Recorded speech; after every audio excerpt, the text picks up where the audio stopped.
G'day, citizens. I'm Execute. Welcome to the Inforunners. Joined today by Algared. He's on his new PC. He looks actually pretty smooth. Back. Yeah. I'm finally back. Yeah. I gotta ask. I'm pretty sure you're connected on the phone still, though, because I can see you and you're not pixelated. Is that how you'd pull this off? No. I'm actually using the standard internet. Yeah. I did check because I did say last night I might try the hotspot, and I actually tried the hotspot. The signal from the hotspot was 1 bar. Oof. The signal from what I've currently got, I think I'm using wireless still, and it's at like 4 or 5 bars. So that tells you how bad your internet is. That's all I'm going to say. If the phone with 1 bar was better than you with, yeah. I was talking on my phone to a friend the other day, and I kid you not, we had a phone drop, and it was exactly the same issue that we get with here. Yeah, I could hear them perfectly. They couldn't hear me. It's just. Yeah. I just live in a crappy area for internet. Yeah, that's all good. But yeah. Have you had a chance to get in and check out Alien Week? I forgot to organise someone in my. I didn't know. I saw that. And I just went, stuff it. I'll do it on my own. I don't know how it went. I haven't read the comments yet because I'm too scared to. I'll probably get grilled for babbling too much or something. But I had a quick look. Some people said it was concise and quick. Some people picked you up for an error you made regarding the Railen. What did I say about the Railen that was wrong? I probably did. The cargo pods on the Railen are actually made to take. You can put standard SCU cargo in them. Yeah, but what I mean is like they're weirdly shaped. That's my whole thing. And it's something you and I talked about, and yeah, it is.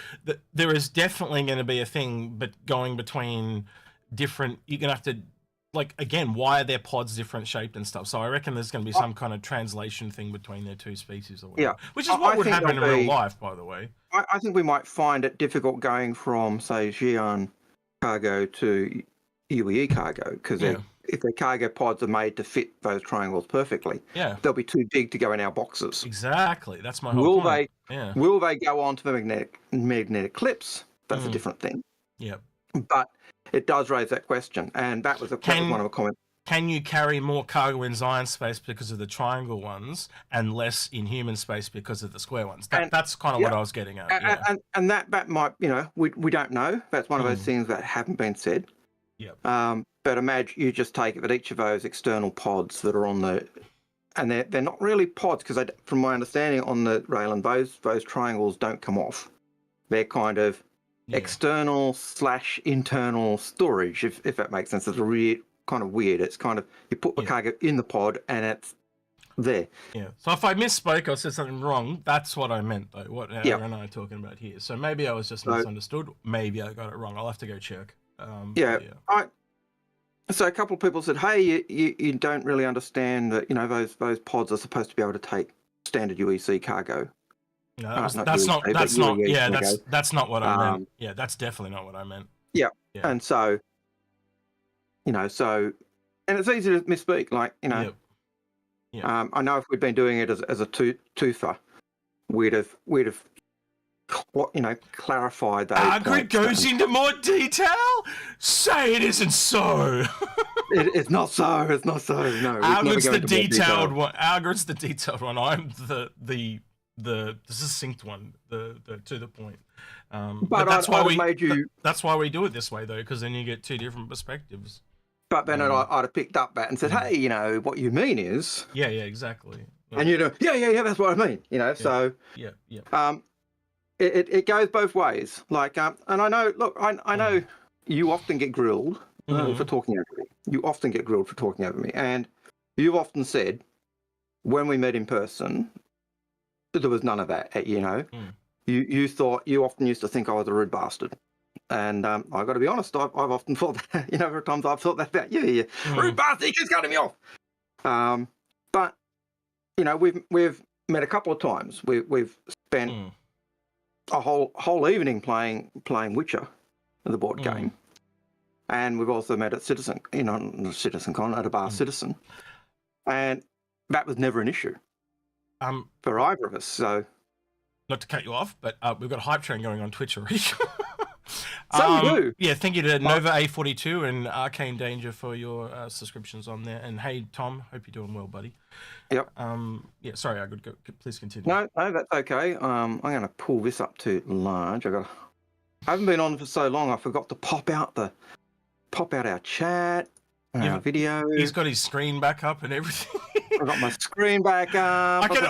We should have got you to take like a before and after photo so people can understand, because you've got like quite a widescreen monitor. But you've been. I do have a widescreen monitor. Essentially on a phone and iPad for the last month, haven't you? So, well, now that I've been using the iPad for a month, I've actually got the iPad set up to Twitch. So I've got Twitch questions on my left. Yeah. Twitch conversation on my left. YouTube conversation on my right, and then the questions kind of in between those are now. Yeah, so I've got it all now. Right. So can I keep track of both conversations? I don't know. All right, the bot is up. If someone wants to, wait, I'll do one. We haven't got any questions coming in. There we go. Yeah, one from Nova. Yep, they're coming in. Thank you, Nova. Thank you. We got one coming in. And I think there's another question that trying to get the question that I thought Nova had a question that hasn't shown up. So no, your first question, Nova, didn't show on Twitch. It'll give it a minute. It'll come through. The second one's the second one's come. The second one's there.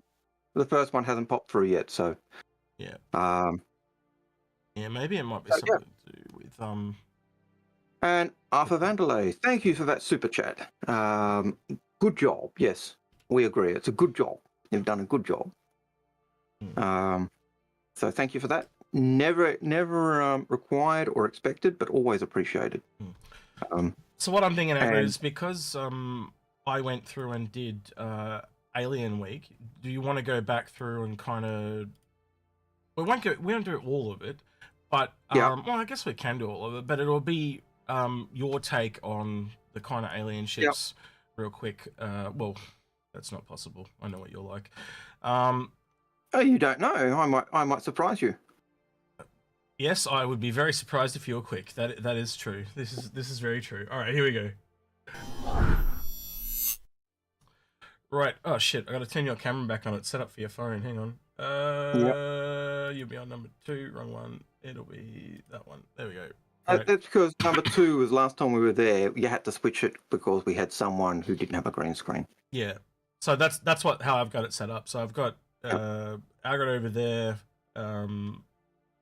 or he will be here. Because 9 times out of 10, the other person doesn't have a green screen. So I chuck him in the corner like a bad boy. That's right. Get in the corner. Get under the house. Yeah, Space looking at you. That's who it would have been. I guarantee you. It would have been Space. It was Space. Yeah. But he's got a green screen, but he's got it set up for like so far back that I'd have to build him a custom thing. It's like this. Yeah. So yeah, his camera, and he zooms in a lot. But anyway, all right. Yeah. Let's. Where is it? I think it's actually on the other one. Did you figure out the code, by the way? Did. I sent you that. I sent it to Space, and he goes, "What's this? I don't know what this is." Well, you just said Holland, and I went, "What's this?" So I did the same. And it's a code. And I went, right. So I didn't need to figure it out. I just put it in. Yeah. So yeah, someone sent it to me, so I sent it around to I even sent it to Loken and all the Inforunners. I sent it to all of them. So yeah. Right. What's on offer? Okay. So the free fly stuff is really interesting because it's all Cyan. Have you noticed that? Yep. There's no Banu. There's no Tavaran. I find that really interesting. Does that mean like midweek it's going to flip to?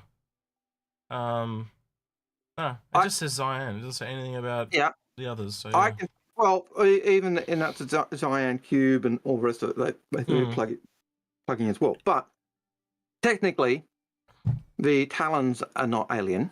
Yep. They are Asperia. So they're copies of the old Tavaran. But the Banu, there is only one flyable ship, Defender, and I think it's got issues. Yep. The Vandal is the other one. Is the other one they could have done because they've got the blade, the scythe, and the gladiator and the glaive. The scythe though is absolutely ultra limited. Oh, well, hang on. We're about to go through them all. So Yep. let's do that. I'm wondering, chat. Do you reckon I could do all of these? I was going to say 3 minutes. So I wonder if I could up it to 2 minutes and put the pressure on him. Do you reckon Algared could go through every alien ship in 2 minutes? Should we do a poll? Or should we just let him go and see how long it takes? So just let me go and see how long I take. Wait. I'll do a poll to see what they think. How long should we give Algared? Oh, how long will Algared take? I can't. No, we're going to give 1 you time. minute, 2 minutes. So I'll make it. I'll make it 10. two. I'll make it 2 minutes, or as long as he wants, or as long. Well, chat's going to say as long as I want. He wants. Well, you're not picking. I'm not picking either. They're picking. We're out of it. We don't get to choose. It has been removed. Because I would obviously make it 2 minutes because it'd be funny. You want it to be as long as it takes because you don't want to be pressured. But I want to put the pressure. I don't want to be pressured. That's right. I want to put the pressure. I get pressured. I make mistakes. Yeah. And I don't like making mistakes. Well, can you imagine if it was the shoe on the other foot? Me trying to be detailed? That's a way harder thing to be. Anyway. All right. No. You can waffle at times as well. Oh, it would depend on the subject. Yeah. All right. Let's see what's coming in. As long as he wants us so far on YouTube. Yeah. I don't know what the percentage of the vote is though. Okay. It doesn't tell me the number of 15 votes. Okay, 15 votes. All right, we'll give it a minute. And I don't think anyone's voted him on. Which is showing 5%. Yeah. No, 6%. Sorry, 6 votes. Oh, right. 6 votes. Okay. I can't see that on. I'm pretty sure it's going to be as long as you want. All right, so they've given you as long as you want. There you go. Yeah, Twitch, love you. All 100% of the vote on Twitch say as long as I want. So. Yeah. All right, go for it then. Blade. All right, so the Blade, lovely looking ship, overpriced, light fighter, outdated before it even came in. Next. Oh wow, all right, that was quick. You did surprise me. All right, go. The Defender. Scroll the screen. I did. No, you haven't. No, you have. Okay, it was lag or something then. Okay, the Defender. Great looking ship. Got internals, 2 people. Has beds.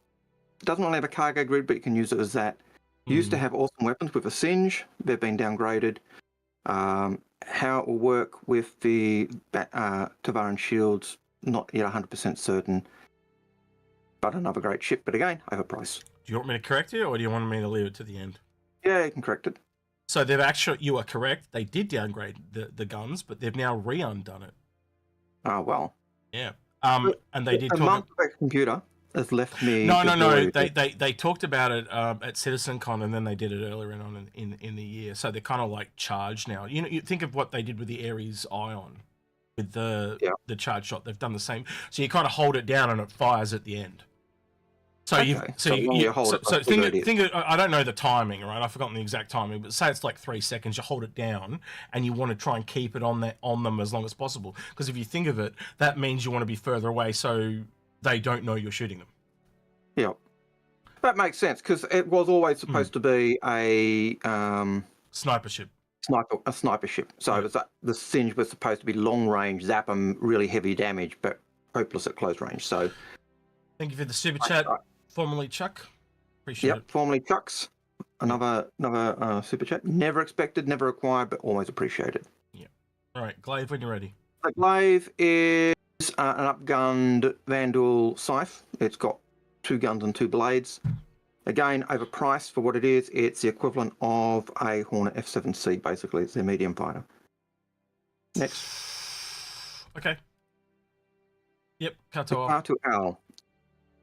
Basically, the Kartul starter ship, Scout, was originally sold or advertised as being a 2-seater, which is the bane of many people because they turned it into a 1-seater. Very agile, but the cross-section when it's out is very wide and big. I know in racing it always used to have trouble with the rings because it was so large, and you had to be right in center to get through. I like it. I think it's one of those ships that will be really good for people using joysticks with the 6 degrees of movement. Not necessarily the best ship for a keyboard user. Yeah, it's okay. Next. Banu Merchantman. The Banu Merchantman. If you were one of the people who managed to get this at the original concept price, then you are laughing.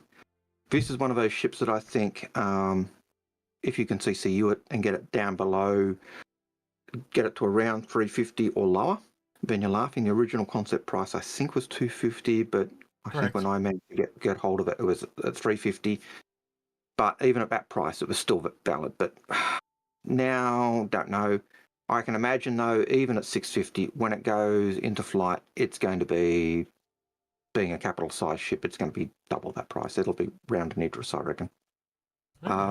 Interesting. Okay. The Nox. Yes, that's good. Nox. It's a bike. It's a vehicle. It's $45. It's more than a price of an Aurora ES, which can fly in space. Need I say more? Yeah. The Prowler. I really like the Tavaran ships. I like this one. It looks menacing. One of the things that always gets me is that they did change the law when this one first came out, because it's got the air shields, and the air shields were originally so power hungry that only capital ships and stations could have them. Mm-hmm. And yet the Tavaran dropship has the air shield. The air shields are Tavaran tech, and it's something that the UE flogged from the Tavarans after the first Tavaran War, along with other shield tech. So before that, we were using armor, which is why the Perseus is such an armored ship. This is still overpriced for what it is. It's just a glorified dropship. Next. The Railen. The Railen. This is an interesting ship. I think it's actually priced well at this point. It does have the issue of those triangular cargo pods. I can see several issues with those cargo pods. One is we know they can take UEE cargo pods. You can put a standard UEE cargo pod in there. The issue is because of those triangles set at a certain size, you'll only ever be able to put one size cargo pod in there, and then unloading and loading is going to be an issue as well. I don't know whether those triangular pods are actually can be separated from a ship, or whether actually just kind of external cargo containers which you put cargo in. So they open up, you put cargo in. So it's kind of like even though it's external, it's kind of an internal departmentalized cargo system. So it's a bit weird. And I can see why the Xi'an like the Hull C series. Mm. Next. Santoki Santoki, I believe medium fighter, or I think it was originally the medium fighter of the Xi'an. It always looked like the Grasshopper when they first brought it out. I think it still has that kind of feel, and it certainly has that kind of grasshoppery cricket sound as it's flying. I haven't had a chance to really fly it. It looks really good. I think it's probably a little up on the price, but as a medium fighter, it's just roughly around the same price as an old F7C Mark I, which makes it okay, I suppose, but it's a fighter. Next. Wait, what did you say? F7? F7C Mark I. Same price? Around that 240, 250. Isn't that like 100? Isn't that like 100? Well, 140? It's like $100 difference.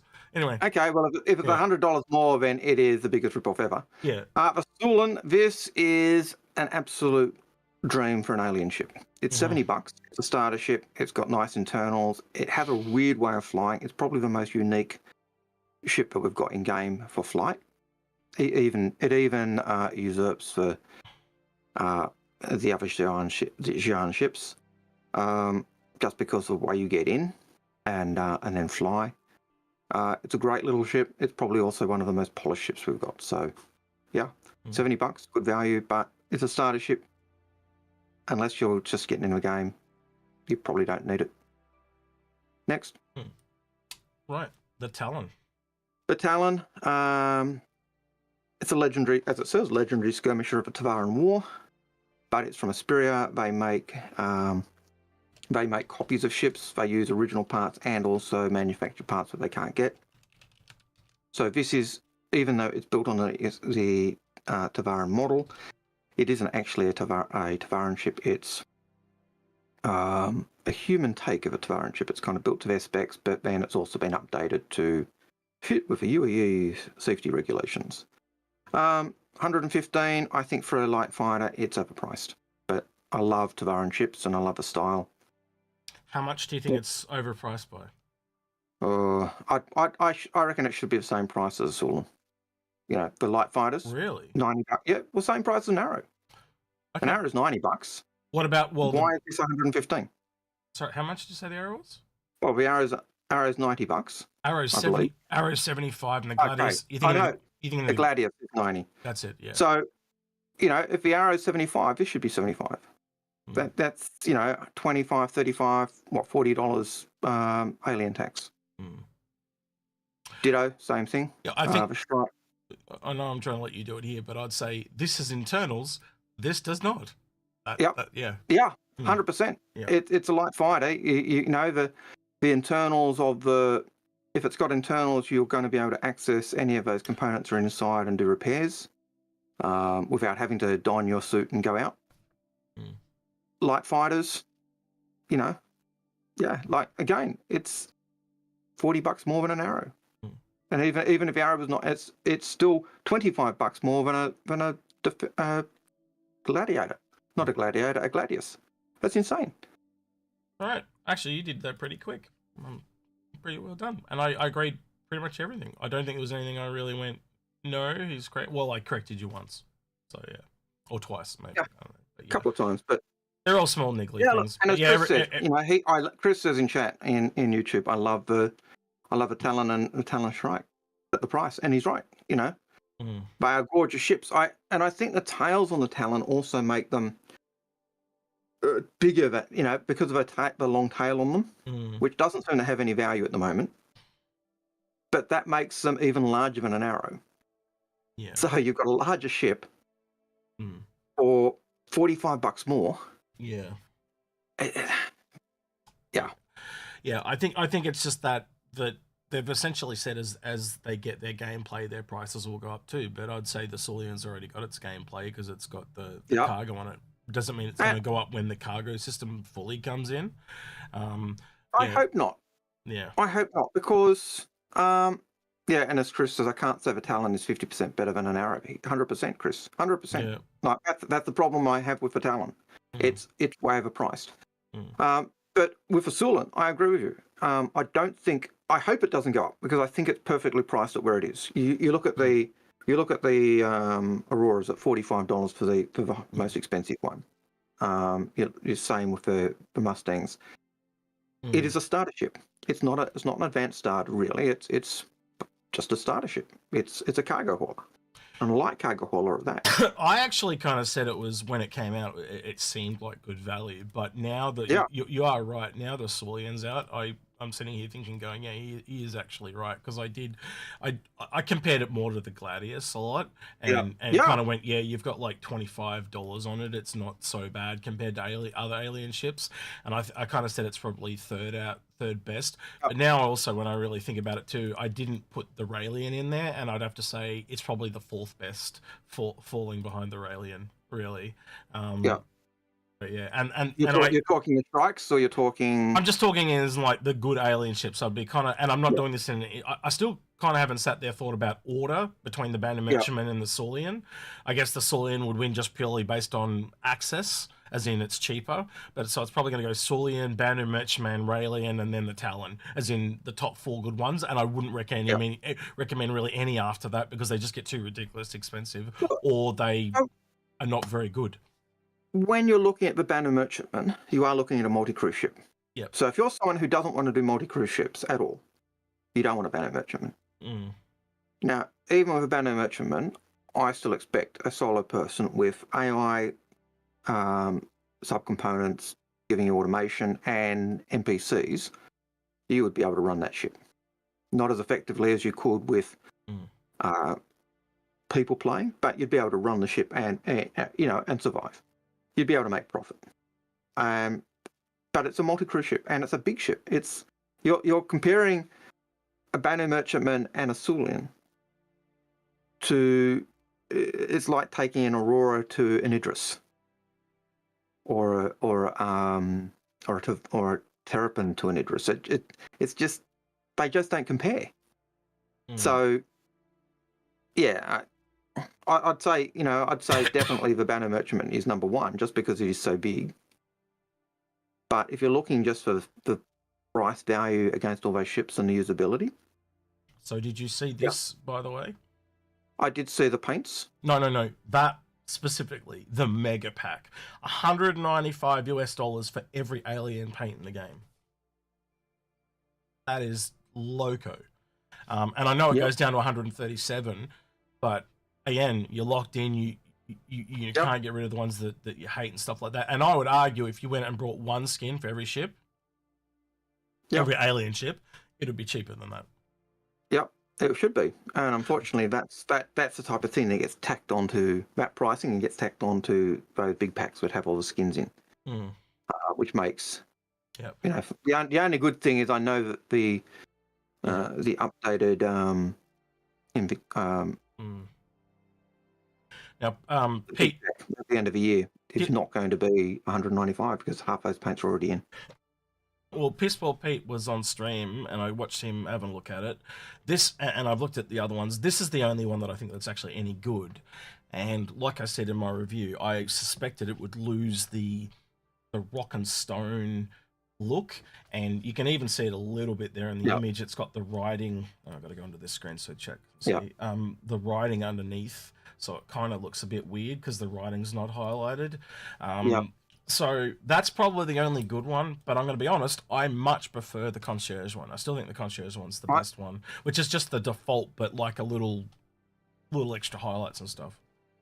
Yep, I think the like that skin does look good, but for the Syulen, it's that rock look that gives it its uniqueness. That's now just made it. Yeah, it's just like every other ship. It's lost its uniqueness. It's okay if you're using it as a racing ship. Hey, that's not bad colours for a racing ship. Just needs some decals on it from sponsors. It's really weird for me. Like the alien skins as a whole, they're the only ships where I prefer the default. And it's the same on the Banu Defender. I prefer because they lose this because the skins are done so. How do I put this? So cheap and quickly in essentially like for you know how I've explained to you how you can do it in Photoshop fairly quickly. Because they're done like that, the alien ones lose detail where all the others tend to already have that level of detail. But the alien ones, in losing it, you're just better off not using them. They lose their uniqueness. So yeah, I just for me, I there's not really any alien. I think the only one I have liked, I'm going to be honest with you, is there's one for the Santok AI that's the kind of the black one that it's not an Alien Week skin though. It's just the normal one. I'd have to look it up. I don't even know if it's available anymore. I'm going to answer Derek Metheny's question because I don't believe we have one. He says, "How do we enter the giveaway?" There is none. No, there is a giveaway. There is a giveaway. So you go to the video that I did on Alien Week, and you like, comment, and subscribe. That's how you do it. Oh yes, because we did get the gift from CIG to give away. That's not a bad gift because it's game pack LTI. It also comes with both the Alien Week skins, so it'll come with if I go back and change it to Syulen. It comes with both the Harmony and the Oculus and the Harmony, so you get both those two. The one, here, if I open up the other one.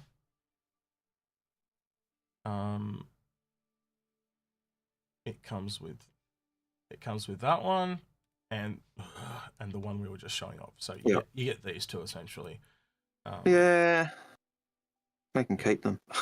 That's what I said. Like the only good one's the Harmony one in my book, but it is what it is. And I think, again, if I you know, just so we can compare, this is the one that I think's the best. And again, everyone's got their own personal taste, but you know, it is what it is. I think that's the better one because essentially it just takes the default, and instead of the grains being like silver or a bit, or they're like a dark black, really, or like a matte black, and essentially they make them gold. So it just, I don't know, it just adds these highlights. I've got to admit, I like all of the rock ones. All of those kind of granite look, I really like. The plain one which just has the black lines that looks more like granite, and I really like that look. This one, again, I like it because it's dark. It's got that kind of darkish look, and but the other ones, the new ones, they can keep them. Just a quick question for you, Pete, because I was watching your stream during the week when you were talking about this. Had you actually seen this on a ship before? Because I remember you going, there's a concierge one, because apparently he didn't have access to concierge, right? And then they put him on the content creator program, and then he got access to concierge.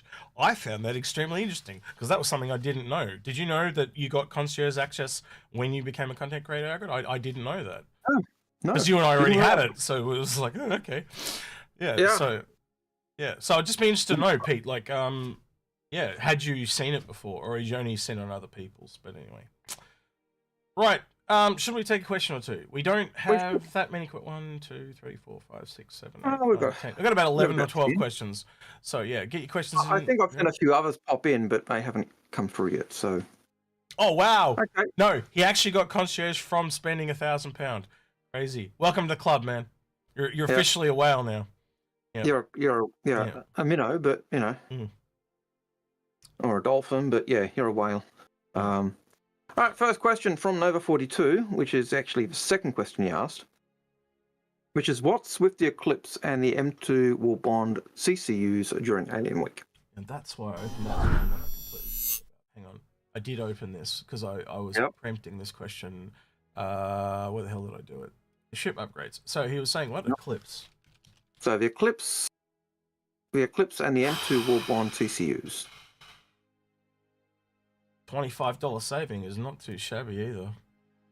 So I'm gonna be honest, I don't know why, but that seems like a bug. Take advantage while you can. That's something else. That's something else I didn't go through in my video was Warbond CCUs. I completely missed them. Firebird's still there. The Sandsocky is there. The Eclipse is there. Oh, Hercules is there. Okay. Carryover is there by the look of it. Would you say they're carryovers from Alien Week? It's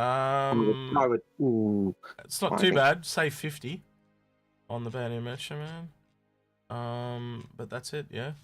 The Eclipse. What do you save on the Eclipse? 25 on the Eclipse, so it brings it down to the same price as the Retaliator Bomber, 275. That's not bad. Yeah, Santoki, we've got only $20. But again, see how that's weird? It's more expensive but less saving. That's my point, right? Yeah. We just had the Eclipse. Oh, actually, no, the Eclipse is more. I was wrong. No, the Eclipse is more expensive.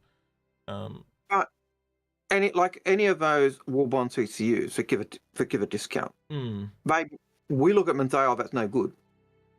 But if it fits into your chain and gives you an additional saving to your chain, then it's good. Oh, they got a glaive one in there as well. Okay, let's have this one. $20. $20. $20 $20. Yeah, I knew someone was going to say that because I was thinking the same thing. $20. But I wouldn't be going one. You know. Yeah. A meal at Macca's or something like that. I'll be honest with you. I actually thought it was a heavy fighter. The fact that it's a medium makes it even worse. Yeah. Yeah, Firebird's still there, so there's nothing really. Again, if it works for you, they're just not as good as they used to be. The Hercules ones used to be good. They used to be like $30. What is it now? That's $35.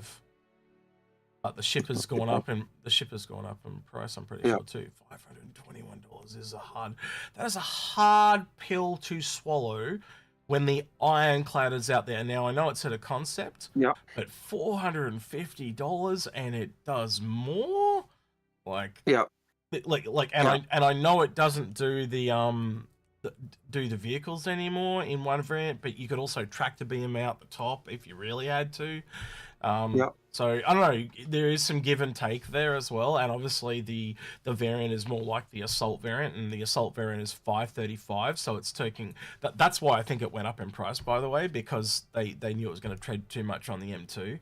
But again, for the fact that you can take 4 vehicles, so double the amount of vehicles, just that alone, not getting into the cargo and all the other stuff, right? You can't tell me that's not worth an extra $15 Algared to double the vehicle count. Yep. Yeah, that's no, and I'm just looking at the MPUV tractor at $40. That's an insane price for that, because it doesn't have quantum drive or jump drive. So it's more expensive than an Aurora or a Mustang that can do that. And it just sometimes the pricing is just insane. Yeah, Piss Poor Pete's just saying how much he loves Drake in Twitch, and that he praises Drake and he thinks great as shit. That's fine. Yeah, whatever you say, Pete. I totally agree. You're welcome to your opinion, but you're wrong. That's okay. Yeah. You're gonna get a reputation if you go around telling people how crap Crusader is, Pete. You shouldn't be doing that. Yeah. Look, anyway, you man. I agree with you though, Pete. Crusader is crap. I agree with you.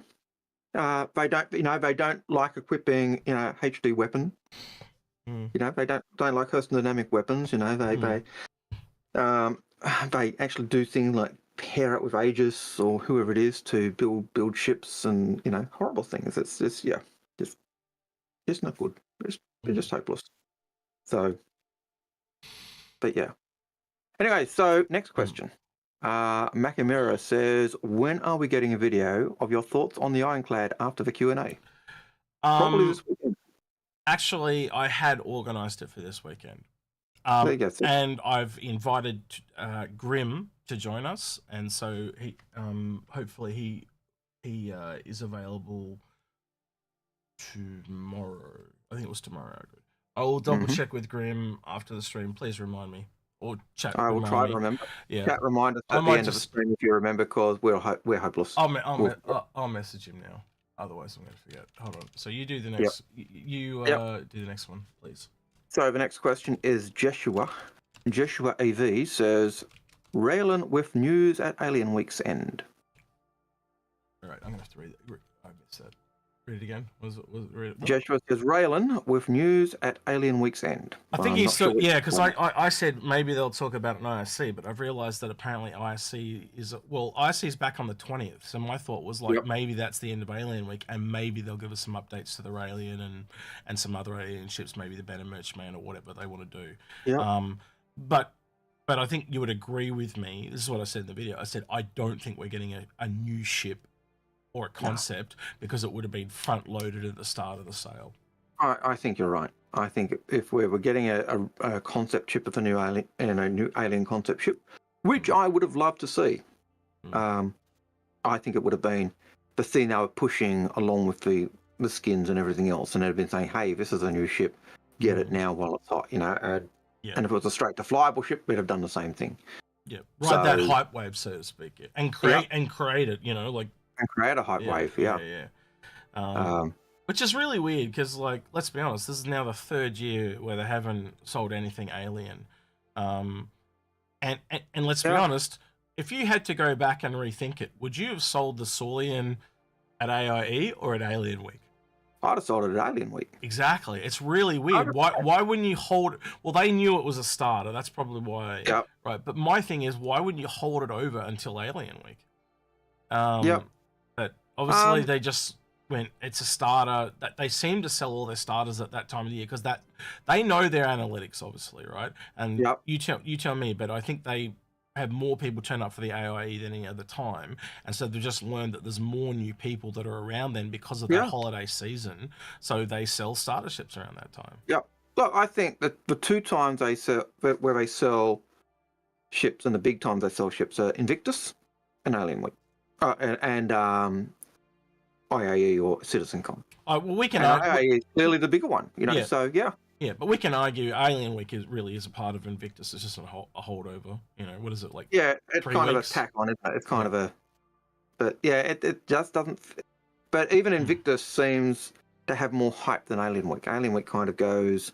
It's kind of the tail end. The tide's gone out, and it's kind of the puddles that are left, rather than rather than being a really big hype. And so, yeah.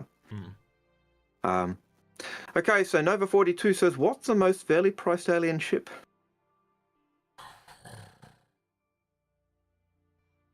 So this is what I mean. It's difficult because It is difficult. Well, you look at if you go through the ships I said, most of the ships I said were overpriced. Yeah. Or vehicles. The only two that I think are worth any salt are really the Syulen, the Banu merchantman, and possibly the Railen. Yeah. Because I didn't really consider the Railen in that, but that'd be the three I'd be looking at. All the others are overpriced, even if they're all their fighters. Yeah, well, you look at the Railen, it's essentially $5 cheaper than what the Star Runner was, and the Star Runner came out at $260. So I wouldn't be really surprised if the Railen lands at $255, just so that it lands right between the Corsair and the Mercury Star Runner. But yeah, that's why I kind of look at it and go, it's good value, because it's really just because it's not out yet. That's the only reason it's good value. And again, if you're not into the gameplay for that ship, there's so many factors now, isn't it? There's like, it's alien tax? Is it out yet? Is it gonna do what I want to do? And is it cool? Yeah. Is it, and there's a risk now, because like, you talk about games where you don't pre-order stuff. We are not just pre-ordering, we're speculating. We are, and anyone that buys a ship, you get all these people that talk about, I don't like speculation. But if you are buying something and you don't know it's out, isn't that speculation? You are trying to predict what you're buying, so therefore you're speculating. Look, it's a classic. Even when they tell us what it's got, you're still speculating. And a classic example, classic examples that come to mind. The Kato Al, sold as being a two-person ship, comes out one-person ship. Yep. Polaris, not the Polaris, the Phoenix. Yep. Sold as being so awesome, still doesn't have some of the stuff that they promised. Banner Merchantman. It was originally smaller. It's now a capital ship and size, basically the size of an Idris or an 890 jump. Time and time again, you buy a ship and sometimes you get a bonus, like the Idris. The Idris came out. It was significantly smaller. You've got an absolute bargain if you got an Idris at the original price. Yeah. Keep going. I'll write it down. I'll write it down because you're on a point. But I want you to point out. Yep. But it does really have an impact on everything else, and sometimes it works in our favour with ships like, I think the Banu merchantman is one where it's worked in our favour if you got it early because you got so much more ship. Idris, similar. But other ships, you really take a gamble, and you can't just go by what they tell us, because in design things change, and it's not. I know sometimes it feels like they're being arbitrary and just feeding us a line and trying to rip us off. Yeah. And I don't think that's ever the case. It goes, but to their credit, it goes both ways. Sometimes it's a negative, and some look at the Banner Merchantman. Holy shit, what an upgrade! And that'll happen with the Endeavour and stuff. But then it goes the other way too, with like the Cartel, where it lost a whole seat. Yeah, and that's what I was saying. It goes both ways, and that's just the nature of design. And they put things out and say, this is what we expect it to be. But then design or game limitations change that, and things get wiped or changed. And sometimes you get an upgrade, Banu Merchant, Idris, I think Endeavour, I think Crusader, I think. Hell, if you bought a Hull C back in the day, you got a bargain. Yeah. If you bought a, did you ever think that the Constellation Taurus would be as good as it ended up being? No, hell no. Not the way it was described. It sounded like it was a gutted Connie. That's the way it kind of got described. Yeah. Originally, it didn't have a lower turret. Yeah. That was it. That was its secret cargo container. Its shielded cargo area. Man, the fact that it got a turret with tractor beams, the fact that where the Pisces had been done was turned into that cargo area, man, that made that ship so much better. Yeah. 100% improvement. Over the Phoenix got such treatment. But yeah. Yeah, well, that's another time. All right, so what I wanted to ask was, during my video I talked about the do you think the Railen is the replacement from the originally concepted Banu Merchantman? Because that was the only thing you didn't mention that I did mention about it. Yeah. Well, we've talked about that in the past. I'm not sure it 100% is, in terms of the being the blockade runner. It could be. I think it certainly is an alien ship. 4 people, guns out the wazoo, Yep. and it's like designed as like a flying wall. And as I was saying, it certainly fits the size of the Banu Merchantman was originally concepted as. Yeah. So in many ways, yeah. And it was also originally had the living it picked up, the Banu Merchantman also had those living quarters that the Banu had, as well as the human, and the Railen has the giant living quarters as well as the human stuff. So you do have a lot of parallels that even link them. Even if it's not designed as a blockade runner, it's got so many parallels with what the original Banu Merchantman was. Yeah, I think it's a fair call. Yeah, I kind of agree with Solomon Mitchell there in YouTube show, saying that Alien Week needs more starters. Yeah, it's kind of a tip of a hat now with the Syulen come out. You've got to look and go, oh, we're going to get a Banu or a Devaran starter. And you kind of go through, there are ones missing, like we don't have Aegis. We have the Penguin, but that's in the start. And when I say the Penguin, for those that don't know, I mean the Avenger. But because when you stand an Avenger up on its end, it looks like a penguin. Well, it's the color scheme too. None of the other Aegis ships have that color scheme. But they don't have a starter. So do they need one as well? And you kind of go through and... it becomes obvious really quickly, like, we've got so many kind of slots filled now, there's only a few left. I could see them doing a modern Tevaran cargo ship, because there are Tevaran living in the UEE. There's also the enclave of Tevaran living in, I think it's a Banu system. Sorry, just to clarify, do you mean like a bigger Tevaran ship? So what size are we talking, just so we're on the same page? Well, in terms of picking up the starter ship idea, I could see them doing a Tevaran ship that is kind of like the Syulen. But you could do any Tevaran ship in that line, because you've got Tevaran who live in the UEE, and you could imagine a small Tevaran company. But you've also got Tevaran living in the Banu system as their own... the Tevaran pigeon! No, I just started thinking of all the names. I'm like, what do you call a Tevaran starter ship? And then it the Sparrow, Sparrow, you can see where it's going pretty quickly. I think the UEE designation of a Tevaran cargo ship would be the homing pigeon. Yeah, the duck, quack, the Tevaran quack. Yeah. Anyway. No, so yeah, I could see Tevaran ships. I'd love to see more Tevaran ships. And proper Tevaran ships. Could you imagine taking one of the Asperia Tevaran ships, going to Tevaran space, and then actually putting proper Tevaran parts in it? Well, let me ask you quickly then, right? Because we know we've got restrictions on the Banu, right? From what I know, and I don't know as much as you, so that's why I'm asking this. Would you say they are a more warlike race, or what? I guess exactly. So are you saying they're more combat would they be more combat focused, or would they have outliers? Well, obviously we're going to have outliers, but what, you look at Aegis and you go, it's mainly military. So what would they be, kind of like Aegis but from the Tevari? I guess is my question. Something like that. I would say Tevaran from the Banu system would be like Drake. Oh really? Okay. Oh hell yeah.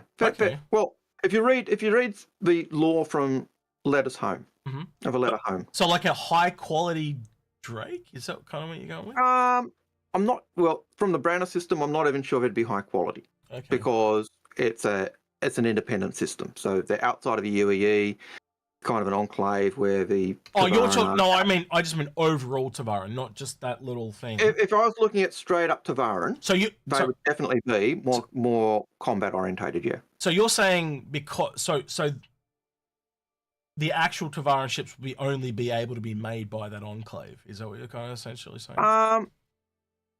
Because we've got 2 groups of Tevaran.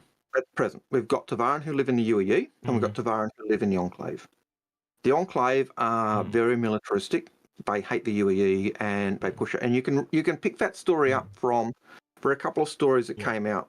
One was with the bounty hunter chasing the criminal. And you had the two Tavaran at the end. You have got Let Us Home, where a Tavaran left the UEE because of the prejudice and went to live in Banu because it's our home system, and ended up going back to the UEE because he found it was too. He felt the Rajora is not being taught right. It's too antagonistic. It's too militaristic. It's too hate-filled. And so any ships they build are going to be very heavily militaristic and very much like Drake, overgunned and the rest of it. If there's a small company in the UEE building ships, I think there'd be less of that. Because that'd be Asperia, wouldn't it? So Asperia builds them. Asperia, like when they found a cache of Tavaran ships, the Tavaran got cheesed off, but Asperia got allowed to get in and check them out, but they weren't. And so it's a bit. So there's kind of those issues, and you know, and you said it's a bit weird, and the Tavaran in the UEE think it's a bit weird. Yeah. So you've got that real struggle between the cultures there. You've also got to remember in the UEE, the Tavaran feel and the Tavaran are persecuted. There's very strong anti-Xeno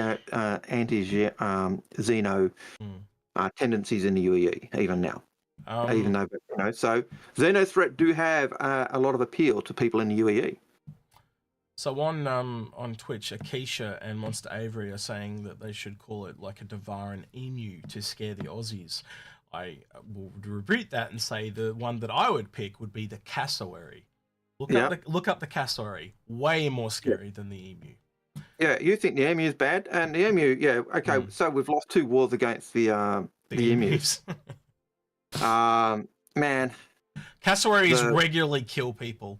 Emus do not regularly kill people. Put it that way.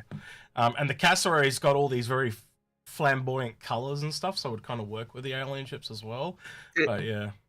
It is sad to realise that after World War One, when the farmers were given land, they actually appealed to the government to help them out. It is true. The Emu War is true, as Brooks is saying in chat.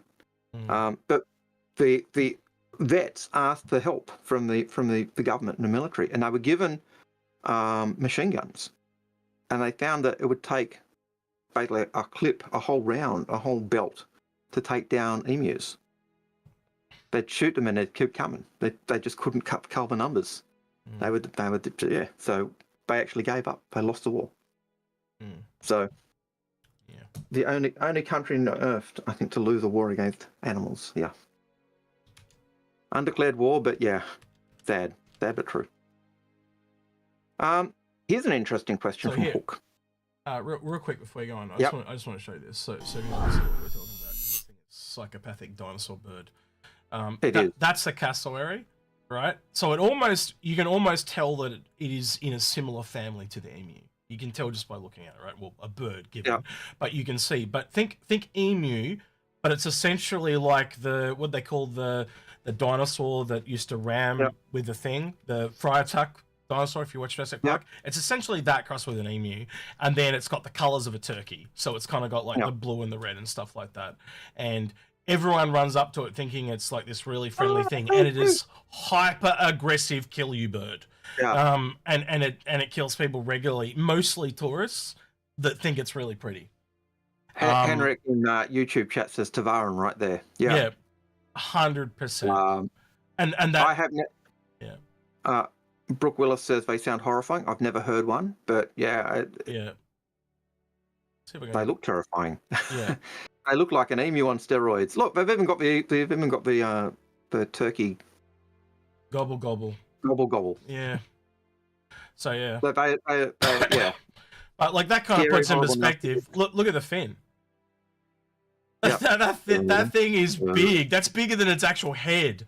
Like that's and the males do fight each other. And that is a male. The male are the colourful ones, so they look, oh, nice, pretty girl bird, and smack, and you're dead. Yep. And and not to mention, like, the other part of the end is it's essentially got raptor claws. Like, this thing has got, and that's what emus have as well. So it's got these, like you can see the theory of what happened to the dinosaurs. They didn't die; they evolved into birds. Like, it makes a lot of sense when you see that. When you live in Australia and you've seen these things, it makes a lot of sense. And yes, they are in the same, I think, species or genre or genus as the emu. They're a similar type of bird. I can't remember what the type of name is, but they're a similar type of bird, but they're a different branch in the family. But they are. And it's a nice name too, like cassowary. Like I think people would go look it up and not know what it is, or you might even just call it the Tavaran Cass or something like that. They could shorten it, which would be Aussie to do as well. So I don't know. We'll leave it with them. Maybe they don't know about it. Maybe someone at CRG is watching and they've learned something. I don't know. But that's the one I'd be going with if I wanted to do. I wanted to do a scary Tavaran ship. Yeah, cassowary. That would be a UEE designation. Like, you got to remember that I think any names we give the alien ships, they're UEE designations of those ships. Good for a ramming ship, actually, Algared, if we think about it. If there was some kind of boarding ship for the Tavaran. No, I know we got the Prowler, but I mean, like, more like the Legionnaire. Something. Yeah.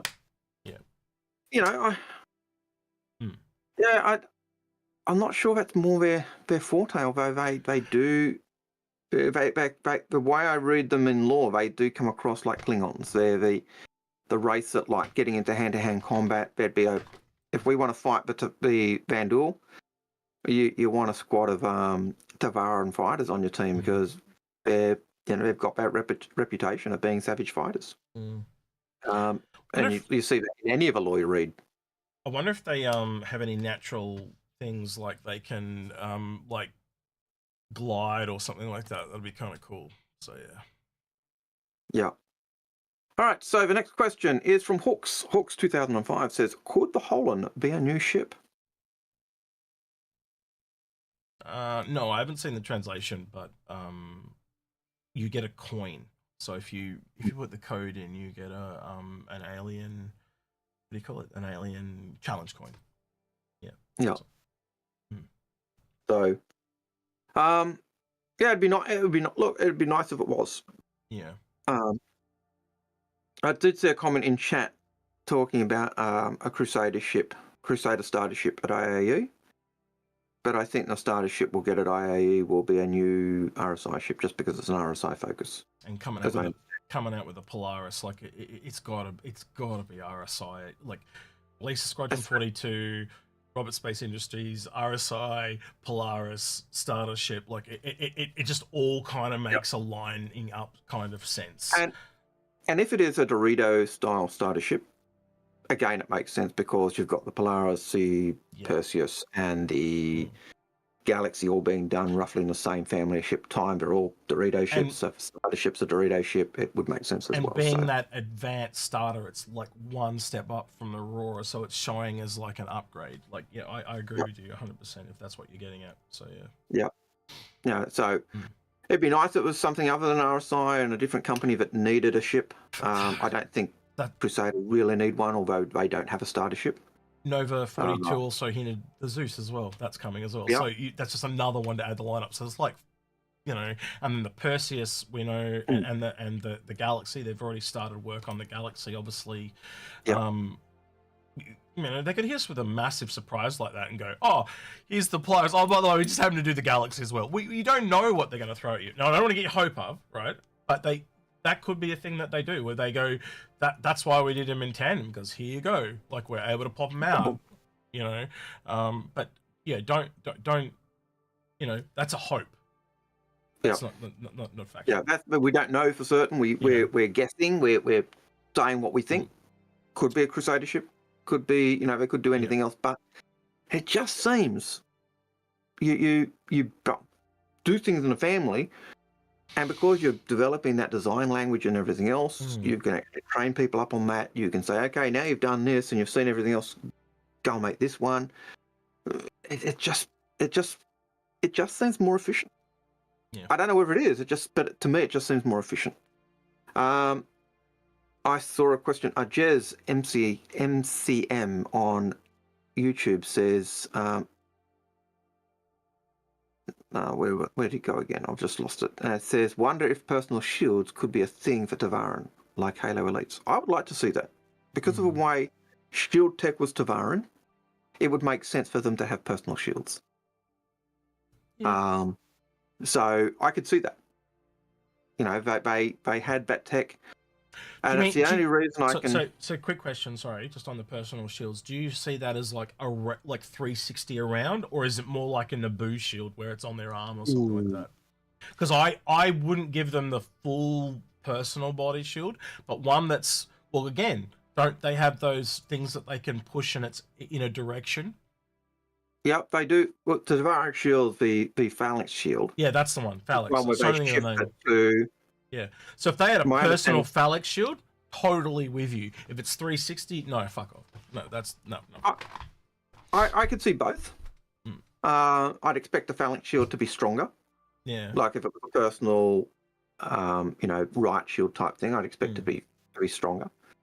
If it was a personal shield, kind of like Dune, I'd expect it to be weaker. But I could see them certainly having that. I could also see them having the stealth tech because, again, stealth tech, I do believe we flogged from the Tavaran. Because they were known for their ships. You know, they'd bring their ships up to UE ships, offload their infiltrators who'd get into the ship and start mucking around with the components. That's how stealthy their ships were. Can you imagine? They were the bane of UE. Can you imagine like a Titan suit with a minigun and the shield is around the minigun? And he's just like... That'd look mad, like a massive Titan suit with this. Yeah. I'm so looking forward to Titan suits. That's if they want to make money. Yeah, look, I think anything like that would make money, but but I could certainly see Tavaran having that type of stuff. And even though I'm frustrated that the Prowler has the air shields, and the air shields are only supposed to be able to be used on, because they're so power hungry on capital ships and stations. That was the original law and original reasoning why ships like the Connie didn't have air shields or other stuff. Now, I always thought the Connie should have had an air shield with the original design of it, with it being the hangar, so you drop the hangar down, and as the hangar dropped, that floor or roof would become an air shield. But the reasoning was always given that air shields chewed up too much power. And so I was always a bit frustrated that the Prowler, which was a fairly small ship, had air shields. But being Tavaran, maybe they'd solve that problem. I've got a little question for you too that I thought of during the week. Now, Paul was talking about Titan suits, and he was talking about a company called Virgil. Yep. And how they made them. And I started to think, well, if it's a smaller manufacturer like Virgil, I went, could Kruger be doing a Titan suit? Look, Kruger could do a Titan suit, because even if Virgil do Titan suits, there's a 10-to-1 chance they're using Kruger parts. Right. Kruger parts as the parts that have been, really finely tuned and made to precise detail. That's what Kruger's known for. And so if Kruger, as Kruger said when they built their first weapon, we make all the parts, why don't we build them? We make all the parts, why aren't we building the weapon? Same with a ship. We make all the parts, why aren't we building the ship? We make all the parts, why aren't we building the Titan suit? The whole rationale just flows through all the time. So yeah, I could see Kruger doing it. Yeah. I thought I'd put that too, because maybe they might not end up doing more ships, but maybe they've got other things coming. Yeah. That was my thought process. Look, and I'm also biased. I would love to see Kruger do more. I'd love to see more Kruger weapons. I'd love to see more Kruger ships. I'd love to see more Kruger anything, just because they've got that we do everything. Yeah. So,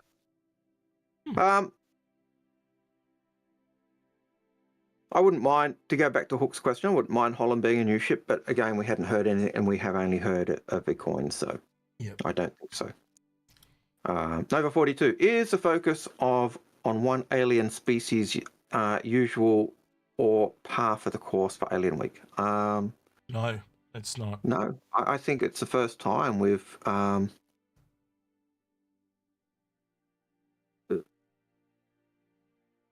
really seen it. So what I'm bringing up here is Yep. that's the coin that you get. Yep. So that's my hanger there, and that's the Alien Week coin. So yeah. Yep. Looks All like right, cool. Chris makes a comment that I think Kruger is more just part of the supply chain. Yeah, but they're a company that they're not just part of this supply chain. They're a company that ages go to get really precision parts. If you want a precision part, you go to Kruger. They make the triggers, they make the the capacitors, they make all the bits and pieces. There's probably not you bought anything from any company that's hardware, chances are you got Kruger parts in it. That's the law of Kruger. And Kruger themselves, when they built their weapon, the Avengers have that size 3 gun is a Kruger weapon. Because Kruger developed their weapon. The law is they built their weapon because, hey, we can build it. And it wasn't selling because no one knew the company. They went to Aegis and said, hey, look, we supply these parts. Put this weapon on your, we'll do a deal with you. Put this weapon on your Avenger. And they did. And people went, wow, this weapon is awesome. And then when they went to decide to build a ship, rather than building their ship independently, they went straight to RSI and said, hey, look, we'll build you the snub ship. So they learnt from the weapon and went straight to RSI for that. So maybe in the future, were proof of concept. Maybe in the future we'll see some kind of collab ship from them. Yeah. Or maybe they work with Virgil and make a Titan suit. I don't know. We'll see. Yeah. Well, the idea was, when they built the weapon, it was proof of concept. We can do it. When they built the P-52-72, it was proof of concept. We can build ships. I don't see a reason why, if their proof of concept worked, which both seem to have, and they've now got a reputation of saying, hey, these are good quality ships and weapons, why they wouldn't build on that. So I'd like to see more, but yeah. We'll have to wait and see. We have to wait and see. All right, next question, Algared. Nova 42 is, we've just done that one. I just hadn't ticked it. That was the one about species specific. Do you think we'll eventually be able to find genuine Tavaran ships in game? That's from Nova 42. Yes. Yeah. There are Tavaran caches throughout the world, and in lore, where they've got the Talon strikes from was a cache of Tavaran ships that have been found in a system, and it cheesed off Tavaran because they weren't allowed to go and investigate. It was Asperia who were pulled in to investigate these ships and given access to them, and their technicians and people were allowed to get in, and so there's that frustration among Tavaran.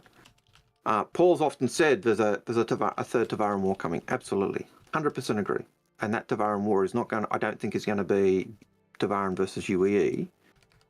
In a sense, it's going to be Tavaran from a Branner system versus Tavaran into UEE, and it's going to be that big fight as to determine which aspect of a culture takes over. Is it are we going to become part of a UE, or are we going to go separate and either go out in a blaze of glory and be eradicated, or are we going to become, something else? I actually think the Tavaran are going to be the best, and I wouldn't be surprised if I was going to introduce Tavaran, I'd introduce that whole aspect with when I made Tavaran a player race, and I'd make you play a Tavaran as a UE player, because you don't have to worry about the lore because the Tavaran purged, and so your story would be trying to find out about your lore. So. Sorry, that was a wide excursive on that. So it's fine. Dub Coyote, is that the one we're up to? It is. Do you think yes. Do you think the Railen compares favorably to other cargo ships in the same size? Feels like the design may not suit the blockage runner role. Wow, I think that it really does suit the blockage runner role. It's got 4 people, right? What are those extra people for? They're for the guns and stuff that come on it. There are other ships in that size range and they don't require as many people. Yeah, I don't know. You tell me, Algared. Why do you think? What are the extra people for then? If they're not for, well, you've got your I think you've got your turrets. You've got your engineer. You've got your pilot, your engineer. You've got your turrets. Which is the same as the Mercury Star Runner, yeah. Yeah, same as the Mercury Star Runner. Same crew size as the Connie. Effectively.